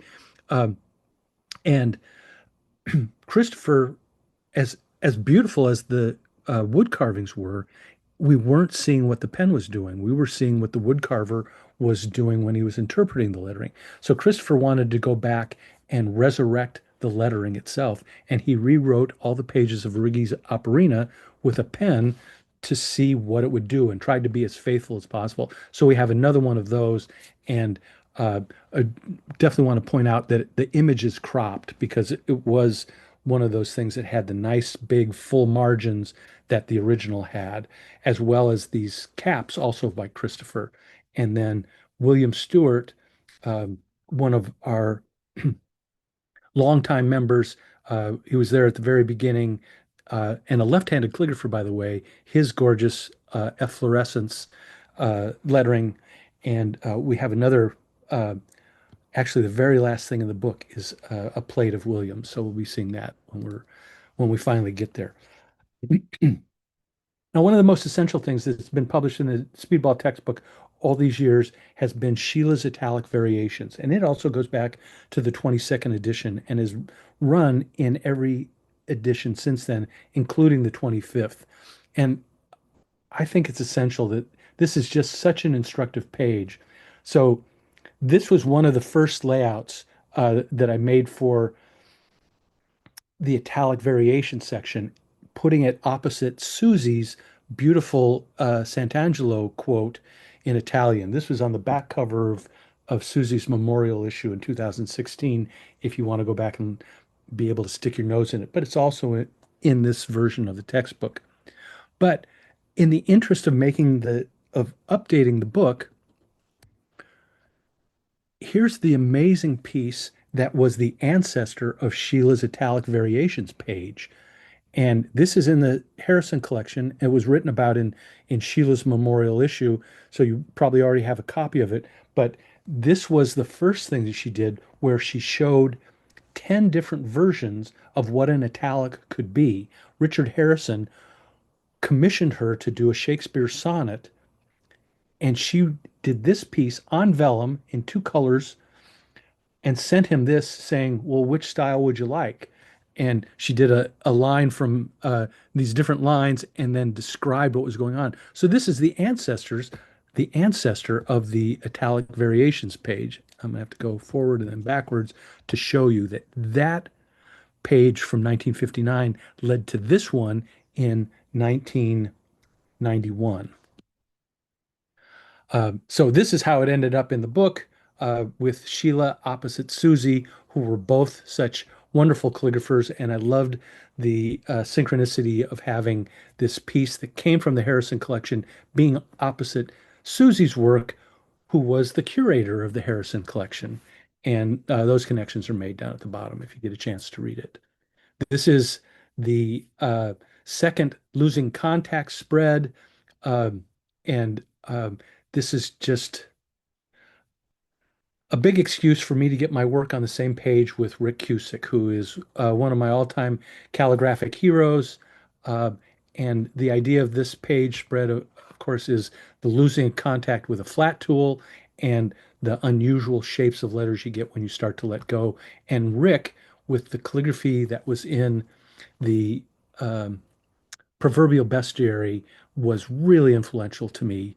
So it was important for me to get on the same page with Rick and his work. This actually came from the collaboration he did with his son, I think Richie Cusick, his son's words and Rick's lettering. This is a piece by Manny Ling, who was professor partner with Ewan Clayton at the Sunderland University in England, but he's now got a teaching post in Vietnam. And this is also pen lifting to change the shape of the stroke. So everything that's happening here is this idea of losing contact while you have a full width pen. Jurgen Verkamps from Belgium and our own beloved Christine Colasurdo, another one of the artists who has passed away since since the 25th edition. She was in the 25th, wanted to get her in the 26th. Ward, of course, is trying to put Ward in as much as possible. In the 25th edition, Ward insisted upon doing a brand new version of the Gothic buzzsaw. And since we ran that in the 25th, I just have it here as background in the 26th. And you'll, of course, recognize this illustration and other stuff of Ward's from his memorial issue last year. We ran the lowercase of the Fraktur from Yukimi last time, but not the capitals. So we got both of those in there. And Victor Cam's, the young Spanish phenomenon, did this Fraktura illustration at the top. And I also asked Linnea to update Yukimi's description of the Fraktur, and she wrote just one of the most wonderfully eclectic and sophisticated explanations of what the Fraktura was. I know you'll get a kick out of reading that. This is from the 25th Gothic cursives, and we have Sheila's alphabet here and Barry Morentz's illustration above the department head. And I wanted to have Barry in the next issue, but once we landed on the idea that we were going to honor these calligraphers who had passed away since the other one, Barry got bumped by Sheila and Ward. So we have Sheila's illustration above the department heading and Ward's version of what he called black italic, or Johnson's compressed hand, pointed Gothic, whatever these were. It's what Sheila turned into the Gothicized italic and taught to the United States. So we have both his caps from that were based on the Champfleury lettering from 1520, 1529, as well as her this snippet of stuff that's happening here. And this is the other one where black letter decoration came over from the page before. All three of these things are by Nina Tran, and look how gorgeous this is. I just love how these diamonds are not all on the same line and the way they dance here and the way she's decorating in such a paisley and floral way around this H and other letters that she has here. And the last thing that we squeezed in on this page was Linnea's Gothic cursive, uh, this round piece. And this is also in the Harrison collection. I'd love for you to go ask Andrea to bring it out and stick your nose into it. That is based on the Gothic cursive with Ward's explanation of what the Gothic cursive was, that it was a lower cousin to the Gothicized italic. And Meredith wrote a really beautiful passage summarizing that up. Another highlight in there. So because Barry got bumped, I wanted to show you a couple of things of Barry's, and he has a softer approach to it. I think it's really lyrical and lovely. And Barry, if you're watching, I'm sorry you got bumped, buddy. Uh, the biggest problem with the book is that it was so small and had a finite number of pages, and there were lots of people I wish could have been included. The rotunda is the um, Southern European countries, France, Spain, and Italy, um, interpretation of black letter as the Renaissance was starting to dawn. And so it started to come back towards Carolingian and round shapes, even though it was kind of Gothic. This is much more Gothic than usual since this exemplar was done by a German, Alfred Linz. But the big thing that happens in the rotunda is that some of these straight stroke letters have flat terminals, which requires that terminal to be drawn, however, might be with the corner of the pen or if just turning the pen on its perpendicular side and using a full pen stroke to cap off the end of this. And the reason this is important is that I believe that Alfred Linz was doing maybe even this very exemplar and fell in love with the idea of being able to shape that terminal. And from the same year, this is 1969, this is 1969, he started to make that even more dramatic by pulling the angle down opposite of the normal calligraphic pen angle so that he was drawing the terminal in lots of places, and he started to put it in other scripts like this modern angular italic, and every dot shows the place where he drew the serif. Didn't put the dots in this, but both this modern black letter and this condensed italic have it in lots of places. And it's also here at the Entwicklung. And if any of you have ever taken a class from me over the decades, I've been teaching this idea of drawing the terminals for decades now. And I did these exemplars, the three squares in the exemplars, and the brush version at the bottom. That led to the way you use drawn terminals in a Neuland. And I didn't put the main spread on here, but that rotunda was right in front of the Neulands. And then two of my favorite spreads in the new book are these variations by various characters, calligraphers around the world.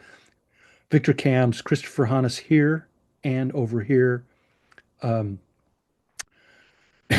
Nick Vicioli, he's Italian. Jen Ramirez is from Mexico. And then this is a man who lives in British Columbia who did a square O, and not all of those are square, but look at that variation in the squareness. So he's going back and forth between a round E and a square E, and same thing with the O's. Emmanuel Boran. Really beautiful. And then another page of variations with different tools. John Stevens, on the left is John Stevens, Jean Larcher, and John Downer. On the right, it's Michael Clark, Jen Ramirez, William Stewart, and Ward Dunham. Um, John does a lot of things that he posts on social media and will do that thing where he takes the photographs at an angle so that it can't be um, it's just a sort of a stylistic convention on social media. And so anytime that I'll take one of those things and try and square it up in Photoshop, John doesn't like that. So on this one, I thought I would take the angular photograph and turn it into line art so that we could see how it was photographed, but have it reproduced as just a black line. So I love the dynamics of this, and John was okay with that. This is a lightweight Neuland by Jean Larcher, where he may have been using a square nib tool, or he might have been rotating a flat tool like most of us do. And this is a show card brush by John Downer, who is a sign painter as well as a type designer. And here he is really letting the feeling of the brush permeate the the monoline character of these letters. Um, this is a pointed brush by William Stewart and a stencil brush by Michael Clark. This was probably digital by Jen Ramirez, and there was just this one little section of Neuland in some of the work that we found in Ward's archives when we were doing the article on his memorial issue in Alphabet. So it was really fun to include that here.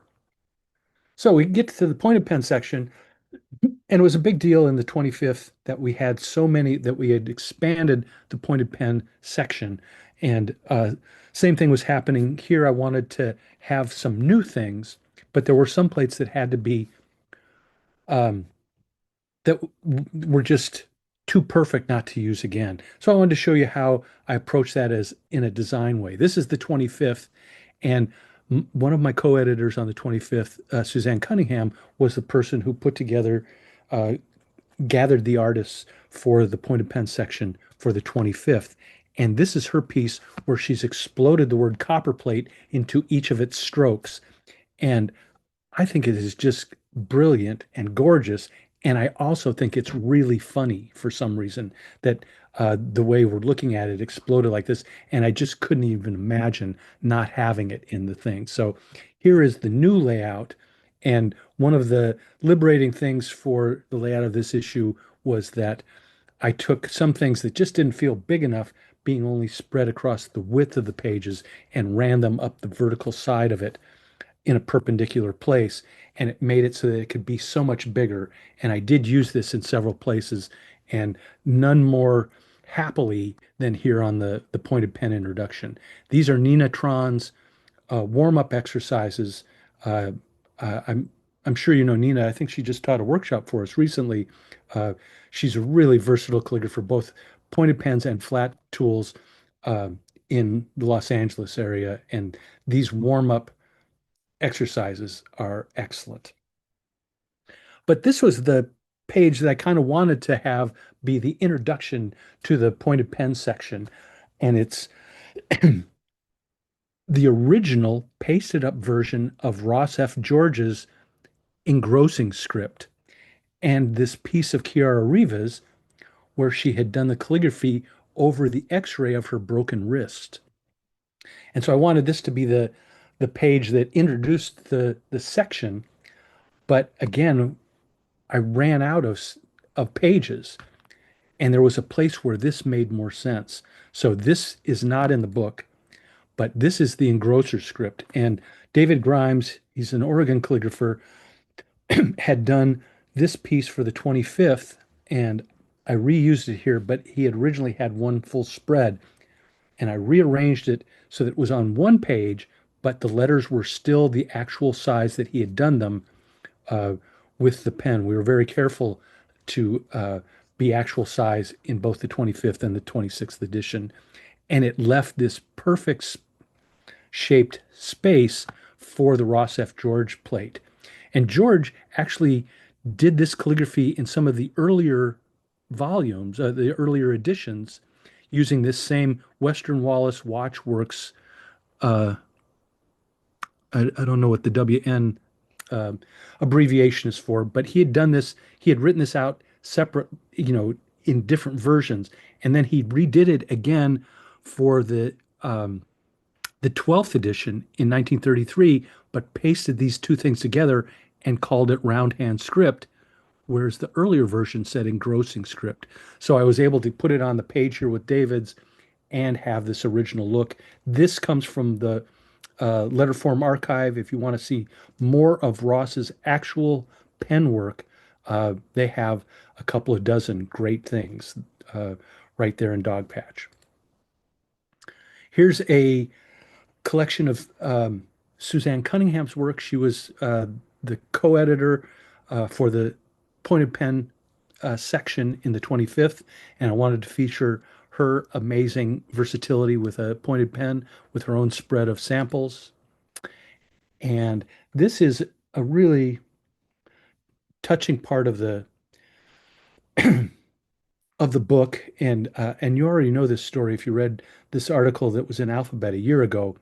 This is Don Marsh, and this piece was done for a friend of his who is an illustrator and graphic designer in Cincinnati, Steve Ziegelmeyer. This was just an an envelope that he addressed to him long ago. I included this in the 25th edition, just my favorite thing, and really wanted Don to be in the 26th. But the huge problem, not for the book, but it was a gigantic thing, was that Don was living with a, a fatal diagnosis of cancer. He was still alive when we started to do the book, and we got these old alphabets of his. And Don, if you read the article in Alphabet, was a historian, and he really did research on uh, the penmen from the 17th and 18th centuries and even earlier, and would do calligraphy, being very faithful on that. So we have these three different caps for Italian roundhand in very different styles. And he wrote this while he was still alive, and it was one of the last things he did in his life was to contribute this section to the Speedball book. We're going to come back to him in just a second. This is John DeColobus's um, Mataraz page, and Louis Mataraz was one of uh, DeColobus's heroes as well as Don Marsh's. So we had, Suzanne had invited John to do the Mataraz page in the 25th edition, and I chose to run bigger versions of fewer capitals in the 25th. And this time I wanted to get all of those in. So we have his lowercase, his minuscules from the last edition, as well as all of the caps this time. This is just something, a close-up so you can see in the slideshow. But that sets up the idea that Don had made his own really wild psychedelic letter style that he called Funky Mad because it was based on Mataraz works and also on marbled paper. So that's why we have a marbled paper background here, was that he had a commission where he had to do some calligraphy, and the end papers of the book were in marbled paper, and it inspired this look at doing these psychedelic kind of lettering. And all three of these are the name Pamela in his funky mad style. And he also wrote this piece about describing his funky mad style, plus a few of his wilder roundhand variations that were also based on historical models. This is the earliest question mark that he could find. He wrote it himself, but he found it in a 1647 piece by a man named Barbador. So it was a wonderful but bittersweet thing to be able to get Don's work in the book, and he knew it and saw his layouts and okayed them and got paid before he passed away. Passed away this last November, and he knew that he had these pages in the book. He didn't live to see the publication, but at least he knew about this. And so here's a few more of his things, and I'm sure you'll recognize it because we put all of these in his memorial article in Alphabet about 2 issues ago. But the other thing that came from him being in the Speedball book that was a big surprise was that um, we also both liked psychedelic lettering. And so I remembered, um, I had already started on the Rick Griffin page, and I wanted to have this in here where you could see that Rick is using the bigger Speedball nib and a B nib and a smaller one for the details. And this is a business card for a carpenter friend of his. And this is a rejected uh, illustration that he got this far and stopped. And I've just always wanted to give him a big hug for this thing where he stopped so we could see how he was thinking about using the wood grain and then finishing it off. So it was just an illustration to his whole process when he stopped this. And I sent it to Don just as because we'd been talking about psychedelic lettering. We had several great phone conversations while I was working on the book. And he wrote back, he said, I love wooden lettering. He had even named the category. He called it lignomorphic. And this was just before the fall issue, um, uh, last autumn. And so we got Don to write a whole new article about lignomorphic letters, and he showed us some of his great samples from his collection as well as some of his own work.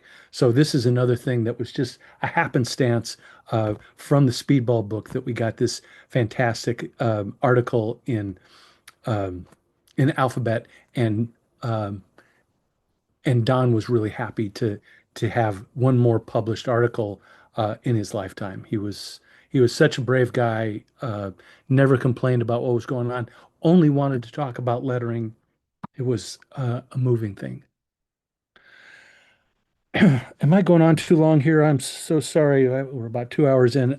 We're getting close. I think this is another one of the co-editors from the 25th, Sachin Shah, calligrapher from India, and he designed his own pointed pen style called Pointura in all these variations, different heavyweights ones, multiple strokes, all this. And we got a full page, a full spread of his Pointura.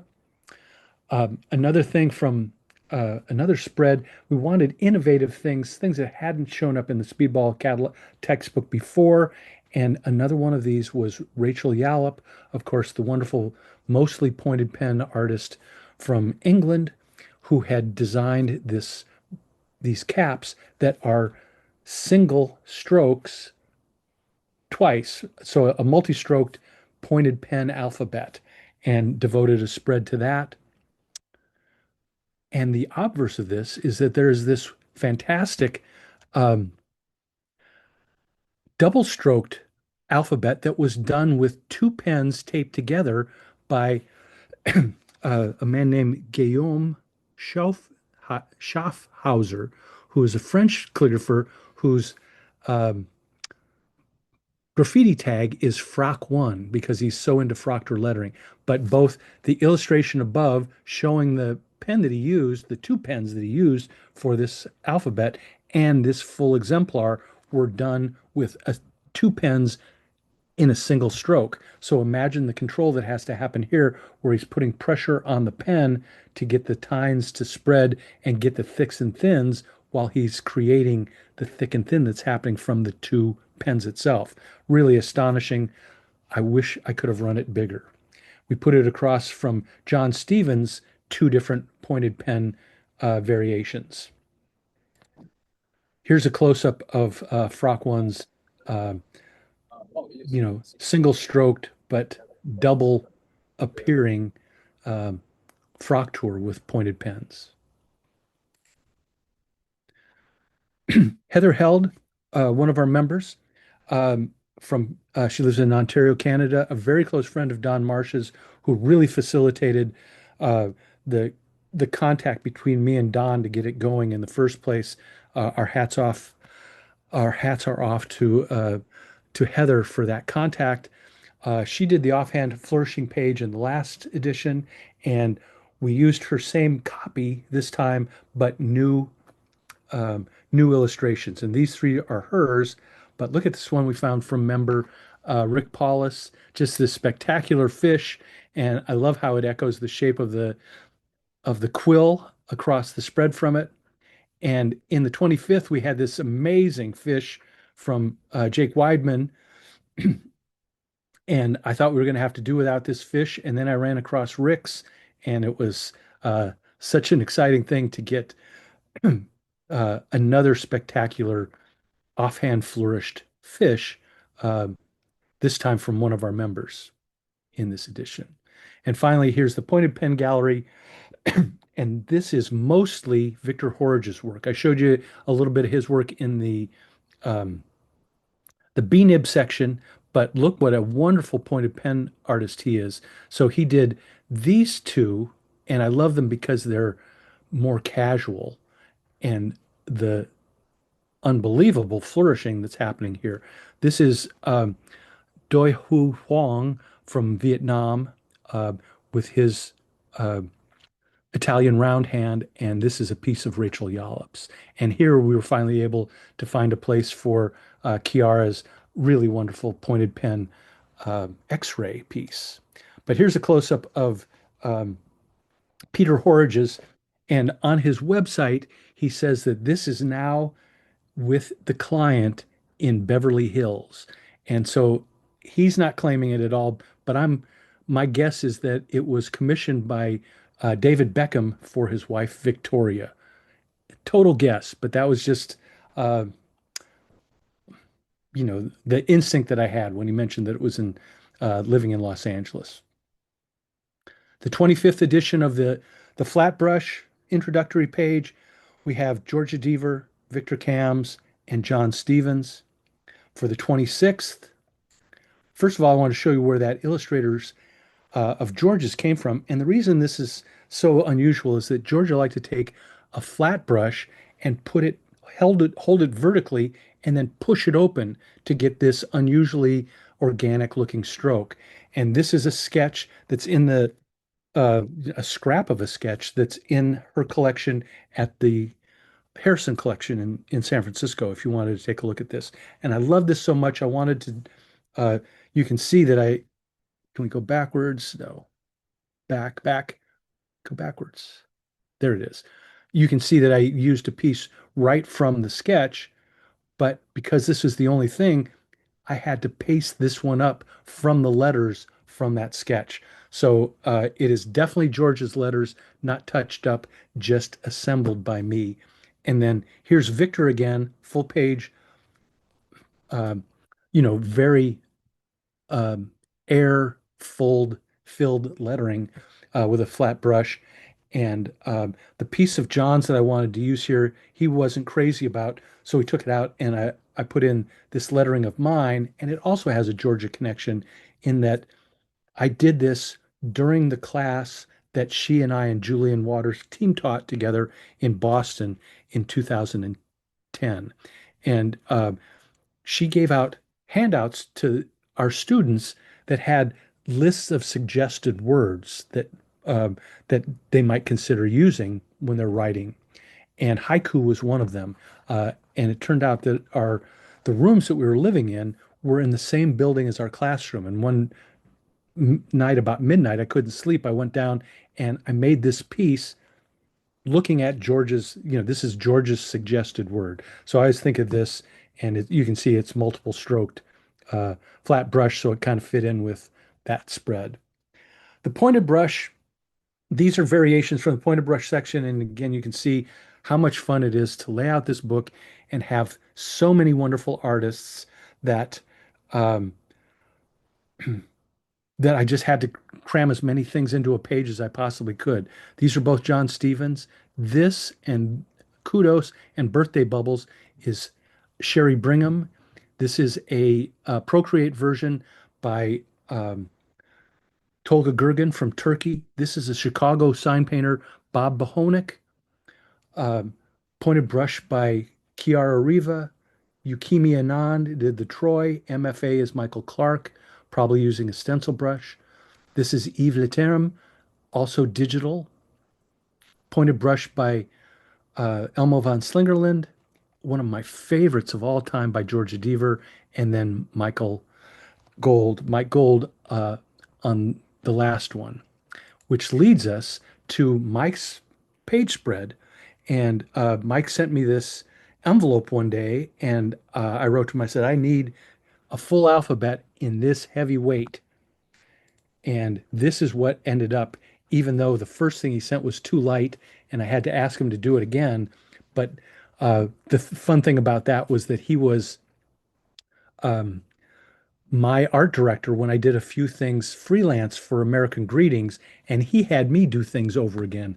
And he'd say, "It's beautiful, but it's not what we do here at American Greetings. You got to do it over." So it was really fun to write him back and say, "Mike, that's not heavy enough." So we got this nice heavy one from him for his exemplar. And then these two are two more of Sherry Bringham's, who is just what an expressive pointed brush calligrapher, among other tools, but especially with pointed brush. Sherry's in the audience today. I don't know if she has anything to say about these. Do you have anything you'd like to say, Sherry?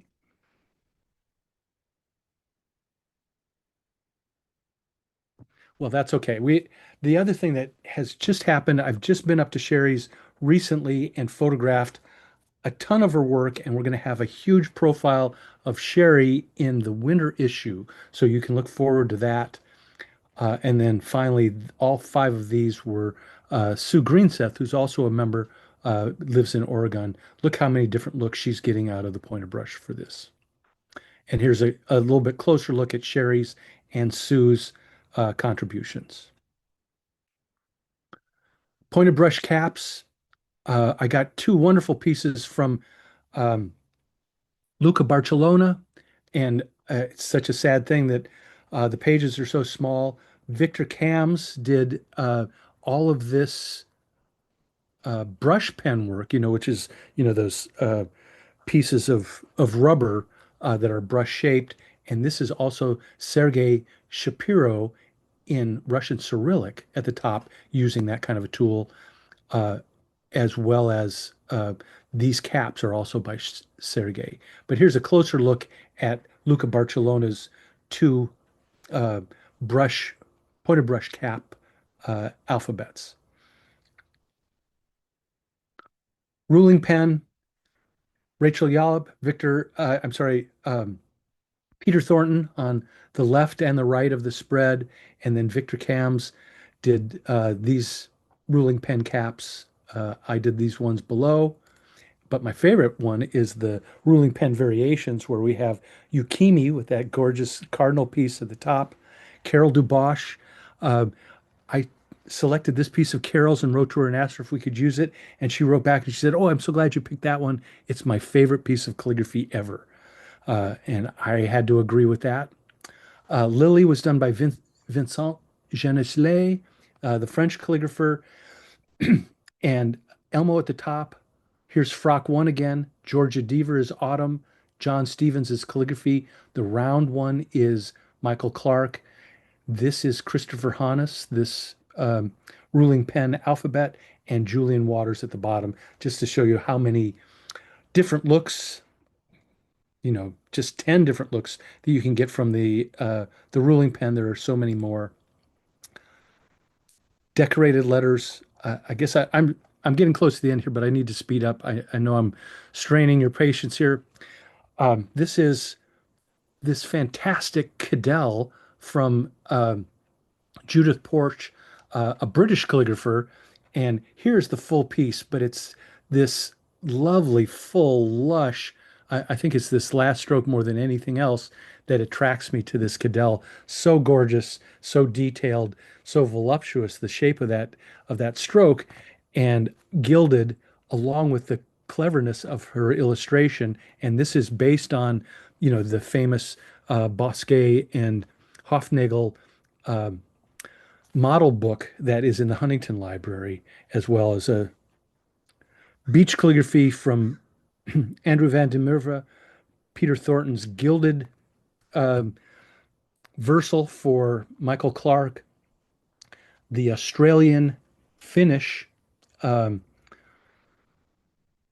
artist and scribe Tanya Crossingham, Dennis Brown's Book of Kells. This is a Facebook friend from Russia named Vidalik Shish, and This is the Russian character ya, and I flopped it because it is the opposite of our R. And so it was, they were both yas, but one is flopped. Victor de la Rosa, a great Mexican calligrapher who was featured in the 25th as well as the 26th, and a cut paper piece. Here's a close-up of Judith's incredible Cadell. And the 25th Versals, Drawn, and Multistroke section had two of my favorite things ever. Lisbeth, Lisbeth Bowden's is one of my closest friends in the world of calligraphy, and um, I've always loved how soft and wonderful and modern these Versals were. And then these multiple stroke letters down here on the bottom on the recto page is Andrew van de Meuve. Um, and I asked both of them if they could be in the 26th. Here's a close-up of the two things.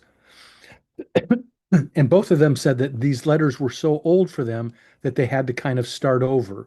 And so here is what we ended up with of Victor's, and here's what we ended up with from Lisbeth, which was an existing piece, but Andrew did these brand new for us. And when he sent these in, they're kind of scribbled like that Cutting Jade piece, but simplified, and they're basically double stroked letters. We're also featuring Alan Blackman here, of course, and another Russian calligrapher, Lena Amfimova. But take a look at this. When Andrew and I were writing back and forth, he said we could do a ductus for it, and I thought that was hilarious that there would be a ductus for these. And then he did do a ductus for the J and the Z to show the way they've gone. And just recently on Facebook, probably on Instagram too, he has posted a movie of him doing some of these letters, and you can follow him along and watch him do it. It's fantastic, beautiful, and it's only about a week or two old. So I know that if you go to his Facebook page and scroll down, you'll be able to see the movie of him making these letters. But he made these specifically for the 26th edition. And another spread from that same section had some really wonderful stuff. John's, this is a single pen, so these were a stroke at a time. Here is Madeline Dinkle's fantastic way of building up these letters. They're basically versals, although she's doing multiple strokes with a flat pen. And the way she makes these serifs is really influential to me. And the one I really wanted to focus on here, besides Rachel Yollop's double-stroked ruling pen version and Rick Cusick's multiple ones, is this beautiful piece by Carl Kurtz. Down here at the bottom is Jean Lachey. But here's a close-up of that.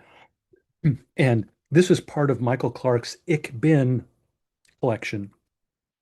And when he was, when we were arranging to have the Ich Bin collection go to the Harrison collection, I begged him for permission to take this piece and pay him separately for this piece. So this is Carl Kurtz, and it's graphite and drawn, and look how psychedelic and wonderful he is. He was not part of the calligraphy conference world or traveling and teaching. He taught at Kansas State University. I hope that's the right school, but didn't leave town. But he always had something innovative in the Calligraphy Review and the Letter Arts Review annual every year. And if you can go back and find your annuals that have that section, there is always something so unique and wonderful by Carl Kurtz. So I hope you take a look at that, and I'm thrilled to have his work in my house. Finally, here we have a three-dimensional section, and this has our other fold-out. And the second fold-out is also one of the very first things that happened for the Speedball book. But we wanted to set it up. First of all, I have this little visual dictionary of the terminology for different kinds of three-dimensional lettering, as well as these spectacular pieces. We'll look at these a little bit closer. But the real catalyst for this section was the Ross F. George plate that he called Carved Caps. And we're going to take a closer look at this. Yeah, here it is. The thing that was so innovative about this was that he drew it so that there's a light source in the middle, and it's his bug, his his monogram, which is the RFG, and he's using it as a light source. So these rays of light are, highlighting these convex letters, the prismatic letters that are coming out towards us. And you can see that the light is on the bottom above the light source, and then the light is on the top below the light source. So the shadow is below at the bottom and above at the top. So this light source was just such a huge, important part of this. And I always love this version. And Mark Otis and I, who sign painting friends, letterhead friends, we've always loved this plate together. So I hired Mark to do the fold out in the middle, and he did this beautiful homage to Ross F. George's carved caps piece. Painted this on a 4-foot piece of plywood. Let's take a look at the detail of that. Look how gorgeous this thing is. And then he wrote a great treatise about it. Actually, I wrote one part, he wrote a second part. So this is one of the pages that I'm just the most thrilled about in the book, to have this spectacular fold out be part of it. So here's a couple more of Mark's things in the prismatic style. This was for a casino on a riverboat on the Mississippi. And this is actual brilliant cut prismatic lettering in stained glass. That this was a model for it, and then this is the way it ended up in the casino. So this is what actual prismatic lettering looks like, and this is a painted version of another painted version of a prismatic sign by Mark. I don't know if you can see here, but the addition is rounded, whereas the Whitsits has a peak. So this is prismatic, and this is called convex lettering.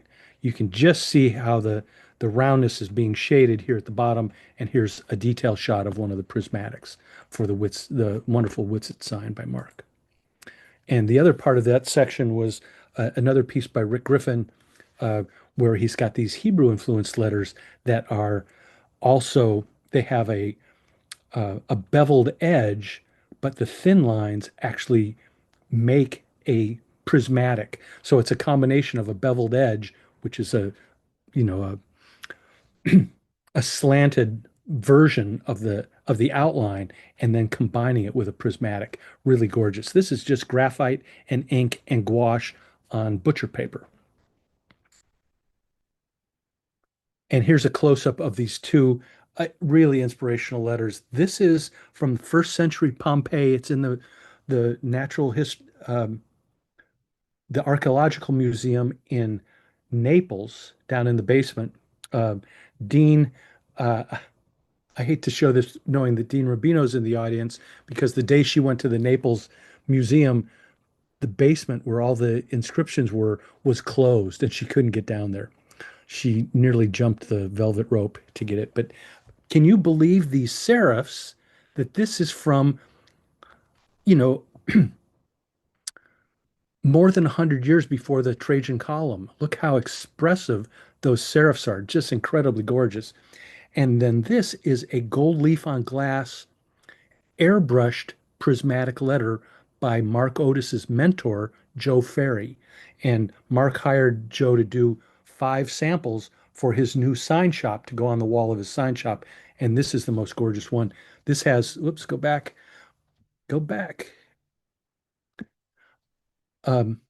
Backwards, please. There it is. This is airbrushed asphaltum, so that it's really slight and faded in and out. Shading is so subtle and still shows the prismatic version of a piece of flat glass. Really wonderful. Mark was maybe going to be in the audience today. Mark, are you here? Do you have anything to say about this or your fold out? Yeah, okay. He'll watch the recording.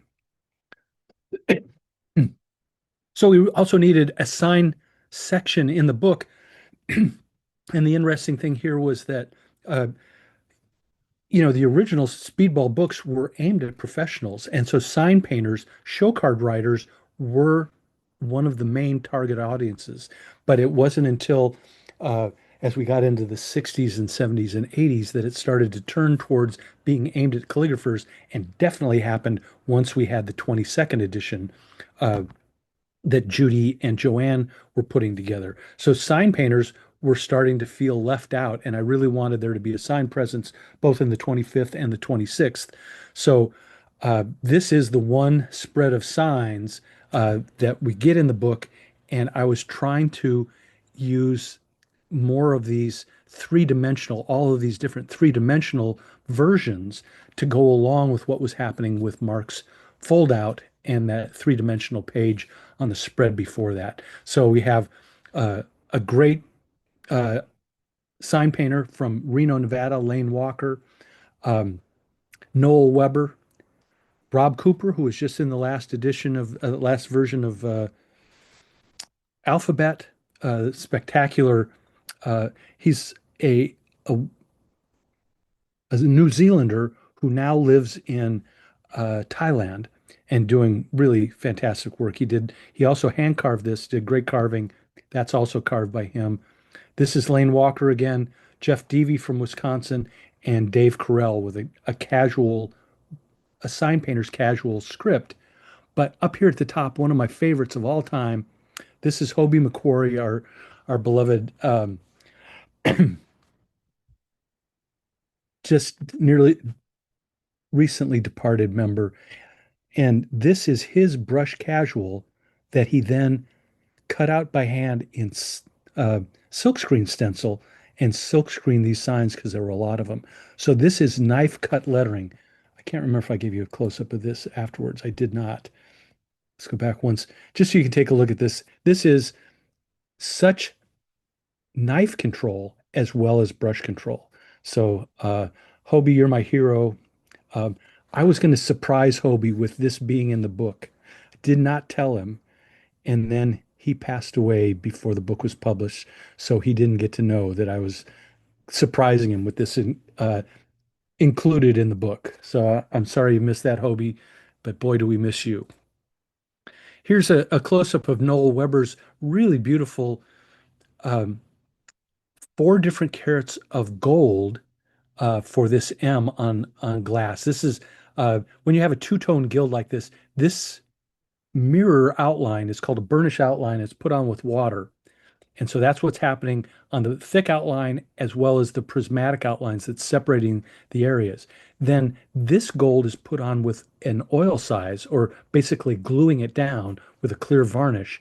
And these are 4 different carats of gold leaf to get this prismatic effect. This was Noel's. These two were both in the 25th edition, and just a little bit bigger look at this wonderful Deco S and this this fabulous picture of Noel. Um, I think after doing a lot of sanding on a big project. One more look at Mark Otis's prismatic lettering. This is just a sign sketch done with markers. And look at the really unusual way he's showing where the peak of the prismatic is going, as well as the way he's indicating the way the colors are going to be used. And again, remember, this is just a marker sketch. And one last thing that this is one of the most unusual mess ups in Speedball history. Here's the original version of the carved caps. And in the 15th edition, George also included these numerals that ran down the side of this, although their shadowing had nothing to do with the light source of the carved caps. This is a separate piece. After George died, they wanted to save a little space and put it in a horizontal format so that it could be on a page with another exemplar. And they cut it up and removed the light source so that these shadows make no sense. So look how there's a shadow at the top because the T is below the light source here, and then the shadow is at the bottom. No, I'm sorry. the T was above the light source here and the M was below it. And that's why these shadows don't make any sense. And not only that, they mixed up the 6 and the 9. They turned the 6 and the 9 upside down. So look how these all look fine until you get to the 6 and the 9. You're going, what happened here? But you can see that they actually turned these upside down and placed them in wrong. So, strange thing that happened in the 20th edition. This was the cover of Alphabet. Sherry Trial made this for us for the cover of Alphabet when we had the big story on her about 8 or 9 years ago. And I included that in the 25th edition. It made one of my most favorite pages because of the texture of the vellum that she used for this. So when we were going on to the 26th, she had to be included. And here she is, actual size, because she does this wonderful miniature work. These pieces, the Saudade and the lettering, are both from Jen Ramirez, and they are digital. Vincent Geneslet from France. And then I wanted to get an example of Rick Griffin's mechanically reproduced color plates. So here is the Grateful Dead Oxomoxoa poster in full color. And Ruthie Machapetti's, this was the cover of Alphabet last year. Her what she calls an art quilt. This is all sewn. This alphabet was just such a wonderful thing that they made it the centerpiece, the welcoming piece for Calligraphia, the last version of Calligraphia. And then the wonderful Georgia Angelopoulos from Canada. We've got this piece by her in the lower right-hand corner. This is Sue Greenseth, this chrysanthemum.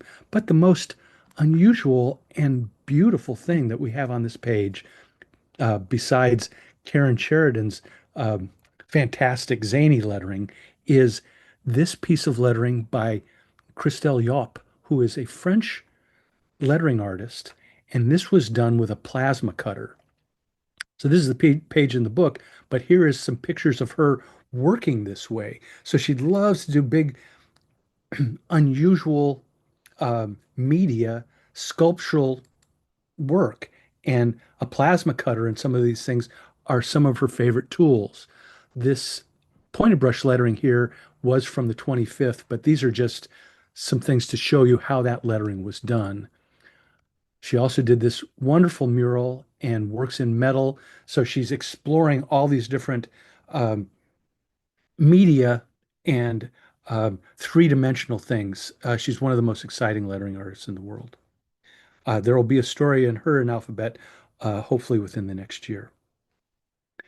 And then finally, there are 2 new gallery spreads in the larger size books.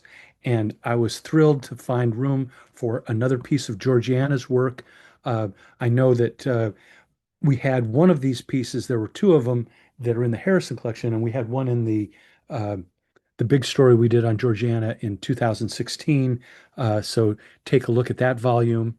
2 new pieces by the great Swedish drawn lettering artist,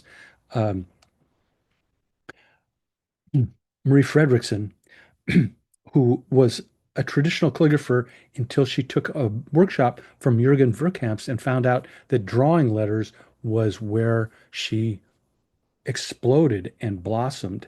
She still does calligraphy, but her most spectacular work is being drawn these days.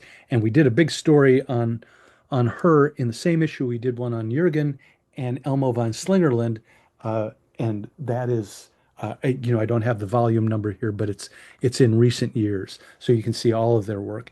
And then Giovanni Di Faccio, who we included in the rustic, I was able to put in this really crazy, inventive, wild lettering that he did for a series, a manuscript book that had some very traditional lettering styles in them. But then he put in this one really experimental piece. And here is Claire Whitaker's Rejoice. I love Claire's style for her New Year's cards. We had a piece in the 25th edition, and then when we got extra pages for the 26th, we were able to get this incredible stylized uncial. I Claire, you were in the audience at the start. I hope we haven't driven you away because it's too long. Do you want to tell us anything about this? Is this a flat tool or is this built up?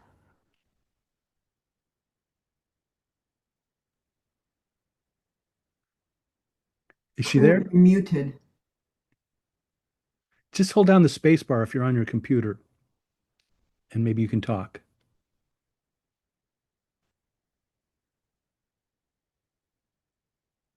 Well, I guess not. But Claire, I think it's beautiful. I love your style. And when I see your New Year's cards, I love them every time. This is Nito Castro, and he is a Brazilian artist, maybe Venezuelan. Um, and I was not able to get a hold of him to get permission to put this C in. So I hope if this book ever makes its way to him, uh, he'll he'll be pleasantly surprised. He does really wonderful uh, decorated letters, uh, really inventive. You can find him on social media, but he didn't respond to my writing. I hope I wasn't too forward thinking to put this in. And finally, Uh, here, this, yeah, Carl, yes. Claire was finally able to unmute herself. Oh, great. Go ahead. Go ahead, please. Thank you, Carl. I just enjoy doing these when I discovered they're all drawn, and I just love drawn lettering. So, rather than the pen, the edge pen, I mean, I do use that as well. I just love using a thin, a ruling pen or something just to Uh-huh. draw with. Wonderful, love it. Oh, good. Thank you for including it. Well, it's some of my favorite stuff, and I've seen several over the years that I've always loved. In this one, I love how low slung the crossbar is in both E's, and the fact that the two E's are are different. One's uncialous and one's square, but the crossbar being so low, and it doesn't feel that way because of the way the other letters are crossing into it. So the J in the first one, and especially that E, the C in the second one, is making us feel like that's the center crossbar, and then we realize it's that low one. So it's so stylish, so identifiable as your Thank stuff. you. Thank Yeah, you. Thank you. really beautiful. I'm very grateful for your um, opinion. Oh, good. Well, I'm grateful for your work. And lastly, here we have Christopher Hannes, another double stroke. Oh, yes. Here's a close-up of the Georgiana Greenwood piece. You can see it's from her uh, rule series for the Dalai Lama's 19 Instructions for Life. Oh, And it's so beautiful because of the watercolor. You know, Georgiana is just such a great watercolor artist, and she has that for the background in one orientation, and then the calligraphy happens on the other.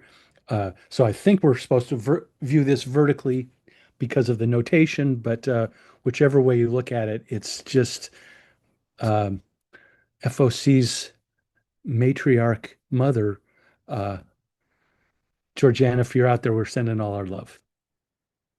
And here's a close-up of Giovanni di Faccio's crazy wild lettering that was part of his uh, this manuscript process. There's a little bit of his work in the Roman issue that was from 2017 that shows one of the more formal pages of this. It's all on vellum, but this one is just so inventive. Really love it. Here's a close-up of Mark Otis's piece. This is a birthday sign that he made for his mother Helen, and it's in the style of fileteado porteño, which is a Brazilian uh, style. And he learned a lot of this from this friend of his, Gustavo Ferrari. Um, Actually, it's Argentinian, not Brazilian, Argentinian. And so here's some selections of this. The only thing that's in the book is Mark's Helen, but it's based on this South American style. And finally, a close-up of some of Marie Frederickson's work. This is the Merry Christmas is in there, and then these are two separate pieces that are not in the book, but look how inventive she is with her colors and her letter styles. These overlapping letters in structure and gorgeous. They're sort of from the same family. Uh, really spectacular. And then I slipped another piece of Lisbeth's in, but this is the original piece, and space is at such a premium that I photoshopped it down to this. Elizabeth, please forgive me, darling, but we wanted to get these modern versals of yours, another version of your modern versals in the book, and have room for everything else. So this is the original. This is what you get in the new version, the big version of the book. And the last new edition spread was this other gallery page by this international array of artists. Chiara Riva from Italy, Victoria Pittman from Arizona and Massachusetts, no, Arizona and Maine, Annika Peterson from Sweden, Svetlana Molodchenko from Ukraine, Gunlager S.E. Bream from Iceland and Spain, and, you know, everybody's hero, Sister Carita Kent from Southern California and Boston. This is Ewan Clayton from England, Maud Beckert from Bruges. We did a big story on her in 2015, I believe, 2016 maybe. This is cutout lettering, and it it says Amor Mundi. So you can see the AM, and they're partial letters for all of them. Martin Jackson from Vancouver, BC, and one more piece by Christelle Yop. And this is from a movie. There's a movie on YouTube that shows her writing this letter. And it is such a fascinating stop and start. If you can Google Christelle and see if you can find this thing where she's writing this with a pointed pen, it's one of the most exciting things on film that I've ever seen.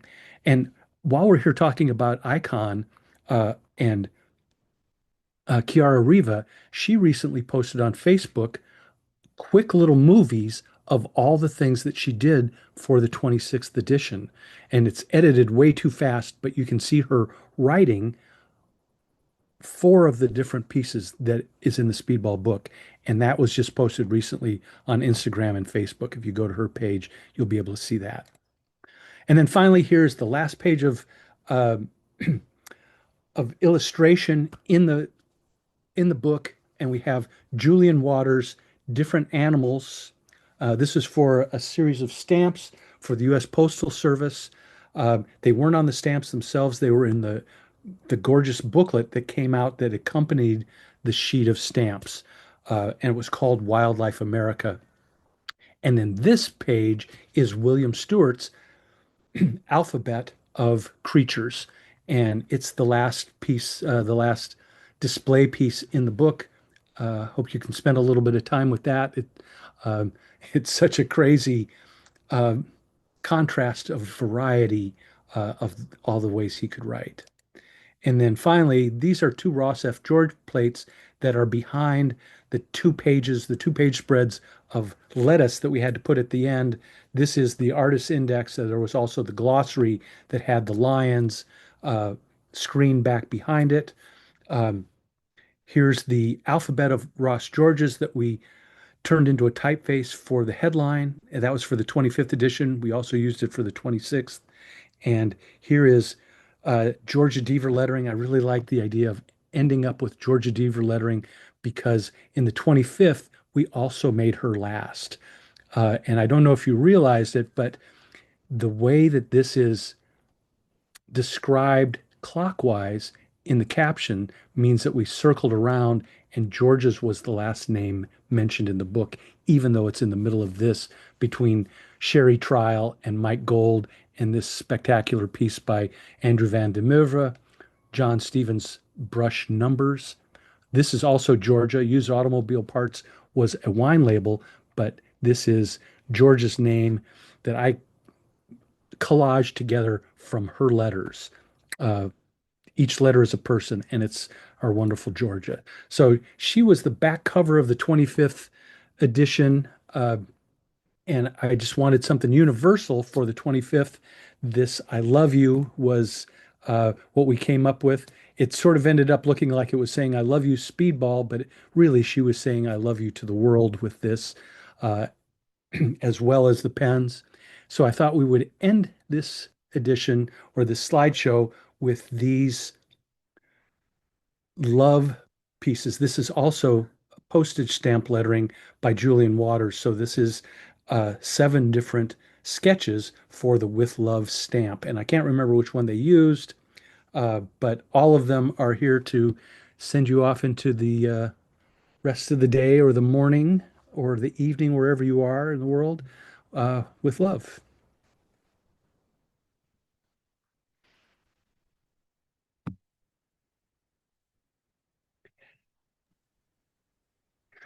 Silent clapping. It's like I, any questions? You can unmute yourself now and We do have a couple of questions, but Nancy, would you like to start? Go ahead, Carl. Uh, Ron, you Francis, can pull them out because I think those that did have question marks, I think were answered, but go ahead. Francis Strosha wants to know where we can get the new edition. I believe that she's already ordered it, so I think that's a moot point now. yeah, John they- Neal and Paper and Ink Books both seem to have it. And just this last week, they've also included the larger size. Um, uh, so you can order them there. And I think you can also go to the Speedball website and order them there. Carl, will there be a European site? Because Laura Donna said the postage from the US for her to order it Yeah. is prohibitive. There's no place in Um, Europe that's carrying it. There will be, and I, I think that last time it might have been um, the guy in Italy, what Calligraphy Italia. Oh, He had them. There are people that are trying to arrange that. Jürgen Verkamps has a supply place and book in his coffee shop in outside Belgium. So, I should have that website for you. But if you look up Jürgen on Facebook or Instagram, they would have the name of that shop, or you could write to him, send him a message via that, and see if they have received theirs yet, if he's planning on carrying it. I think he is. So there will be places where you'll be able to order them in Europe. Just be a little patient. It's been a long time getting them printed, and it's an unusually slow rollout. So so wait for that rather than pay the postage from here. We saw Judith's piece, piece. Well, she had a book with herself at a class festival, so we could take a look. Judith Quick look. Porch, the Cadell. Judith Porch, Yes, yes, yes, Yeah, I would love to see that in person. yeah. She's a very nice woman. Yeah. Cool. Joan Passarelli was wondering what kind of brush was used by John Stevens, J. Downer, and Jean Larcher in their pieces. Laura Donna said it was the Winsor Newton 995 series, or possibly one by Gerstecker. I You love know, art. Yeah, I love art. I use. Okay, this with John's, it could be anything. He doesn't mind using show card brushes as well. That felt a little soft for the 995, but it could very well have been a 995 on John's that piece that was on an angle. But it's actually labeled in the captions on that page that Jean Larcher's is a metal pen, and John Downer's was definitely a show card brush. And Michael Clark's on the other side was a stencil brush. And you know how I think a lot of calligraphers know this trick that you take a stencil brush and then you put a piece of tape around the stencil to hold the brush together to make it a more monoline kind of stroke that it makes while it's still hairy like that real stiff china bristled stencil brush. Mhm. Okay. I know that Dorothy had a question and Meredith answered it, but just in case, Dorothy asked, is everything that is in the large issue in the smaller book? And Meredith covered that about what, I guess, 6 extra pages. Carl, do you want Yes. to cover that? Everything in the big book, everything in the small book is in the big book. It's just the big one has 6 extra pages, a rustic section and 2 gallery spreads. And what are the sizes again of the 2 books? The small one is 5.5 by 8.5. Um, and the big one is 11 inches tall by 7 inches wide. Okay. It does make a difference. But I'm having fun looking at both of them. I thought originally I was going to think that the big one is too big, but it is fun. Lee, I saw you waving your hands there. Lee Littlewood, was that you like the big one or I'm hoping to buy the big one, but I didn't know if there was. So yes, it's the last time I looked, it was on Paper and Ink or John Neal Books. They had the option of ordering either of them, and the price is a little bit cheaper than it's listed on the back of the book. It's like $18 for the big one and $15 for the small one. that's great. That's great. Does anybody else have any questions from the audience? Just ask away. Another question from Janet, but I'll get back to you about this, Carl. She wants to see the list of references in the YouTube recording. I'm not sure if that would be possible to put in the No. comments. That's an awful lot of text.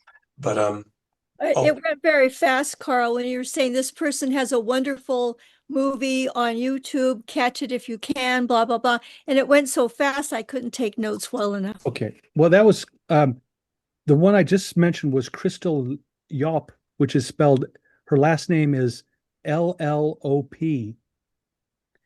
And I will see if I can find exactly where I found that. I've admired it's a years old piece, but it's so spectacular, and I worked really hard to get a usable version for the book once it stood still. Trying to take screenshots of the movie, etc. So it's tough. Joanne, I see Joanne Fink in the audience. Hi, Joanne, and I saw Judy was there before. It's so important to realize the groundbreaking work that you and Judy did with the 22nd edition, and especially the 23rd. The 22nd was you were involved with the 21st, and it just was not as satisfying. Was that right? And then the 22nd and 23rd were where you really turned it into a calligraphy manual. So they were really important in Speedball's history. Yep. Anything you want to tell us about that, Joanne? I have COVID and I can't talk.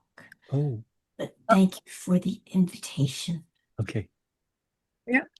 I think I can say that the 22nd, we wanted to bring the book into the 90s.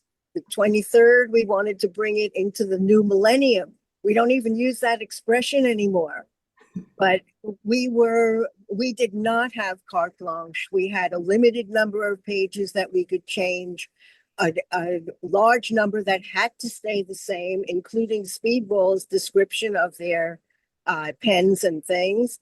We had black and white with, then we had black and white with red in the 23rd, limited number of colored pages. Right. We could only put the color at the front and the back because of the way they ran the plates. Uh-huh. Right. We did use a computer, but think back 1999, 1985, everything was limited. Remember all reprographers and stats and other things.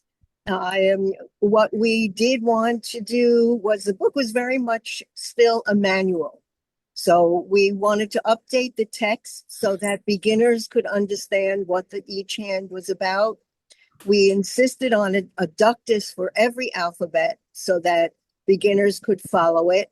I have a funny story that we asked Sheila Waters for an italic alphabet, and when it came and I looked at it, I said, it's weird that the serif for the W or something doesn't match. And Joanne said, well, go ask her about it. I said, me ask Sheila Waters about a serif? And I screwed up my courage, asked her, and she said, "You're right." And she fixed it. Oh, cool. And pieces like Ward's black letter, he didn't want to duck this, but we made him do it. He did it in a beautiful way. It it was a great experience. We wanted to get as many calligraphers in as possible. I think the 23rd had 80 calligraphers. We wanted to, make sure that the contemporary calligraphers were in there in our limited way. We did want to restore Ross F. George's name to as many places as we could. His name or his little insignia had fallen off on many of the pages. Yeah. We didn't have internet. We didn't, have the resources that Randy had later on, and the connection to his daughter. But we did look back at old books, and Mark Otis lent us a copy of number 1. Oh. And the reason that particular number 1 had survived was because somebody had bound it in leather. And basically these were pamphlets, they were little textbooks. Yes. So I am going back in as many copies as we could get our hands on. We tried to restore his name. So that was important to us. And the first time, Judy, the first time I did the Speedball textbook, I think I was in my early 20s. And it was in between the Ross F. George era and having calligraphers do this. I didn't know you at that point, Judy. I was still in Philadelphia. And I was part of the Philadelphia Calligraphers Society. And I got a call from someone at Hunt Speedball because I'd had a piece in Philadelphia Magazine, and they asked me to review the textbook. And I looked at it, and it was horrible. They were talking about Gothic, show card Gothic, not what we call Gothic. And I looked at them with the bravado that only a 24-year-old could do. And I said, "You can't publish this." And they said, "Why not?" And I gave them a whole list of reasons. And they said, "Okay, you can redo it. You have 3 weeks." And I went home and I called Sheila, who was my teacher. And I said, "Sheila, what do we do?" And she said, "Okay, you call so-and-so." And like, we didn't even have fax machines. "You call so-and-so and so-and-so, and I'll call whoever." And people overnighted things. And in 3 weeks, we had a much better and much more accurate book than we otherwise would have. And it wouldn't have happened without Sheila. So when you mentioned Sheila, Judy, who was a huge part of my life for many years, I just had to share that story, even if I don't talk loudly right now. You're fine, but it was great. Carl, I'm glad that you brought some of the sign painters back. I know that John Downer and was not too happy that it was leaning more towards calligraphers. I think that you really brought this into the current date. It should really be a 300-page coffee table book, I think. But it's a wonderful compendium, and thank you for continuing the legacy. Thank you. It really is meant to be used with the previous editions. Everything, there's wonderful stuff in all of them, and it's lovely to have this continuum. And I was so lucky that that I had full color, and that the other thing I meant to say today was that I got this job because of Alphabet. That the things that I've been learning while I've been having this time to be the editor of Alphabet, plus the freedom to be full color there, that got me the job, and it helped me get through the job. So thank you, FOC, for letting me be the editor all this time, I still love doing that every time. So thanks a lot. Just one more thing. Back in 1999, we were thinking ahead toward internet and getting things online and having everything accessible. And that was really early. You know, if you think back to what we were able to do, not Facebook, not email, whatever it was the early days. But we had a vision that, you know, we could get things out there. So again, thank you. All right. One of the things I noticed, you know, I told you before that I would send you a PDF of the 1992 Speedball articles, which includes the review of the 22nd or the 23rd. I can't remember which one. And I just put my email in the chat, so I think it's down there at the bottom. And give me a few days, and I'll try and get those out to you guys. Thank you, Carl. Sure. Okay. Sorry that took so long. That was, I thought it was going to be shorter than Washington, but it was longer. So Wonderful. I think we're going to keep this on our website too, so people can watch it anytime, right? yeah, when they can't sleep. Exactly. Okay. There's a link to the playlist on our website on the resources page. Yeah. And we'll get the recording out in the next couple days, day or two. Yeah. Everybody that's signed up will receive it. It should be online by tomorrow. Okay. Thanks, Raul. Okay. Great. Thank you all so much. Thank you, Thank Carl. Thank you, Carl. Bye. Thank you, Nancy. Thank and you for everything. everyone. Okay, Laura Donna, so good to see Bye. you. Thank you. Bye. Bye bye. Thank you.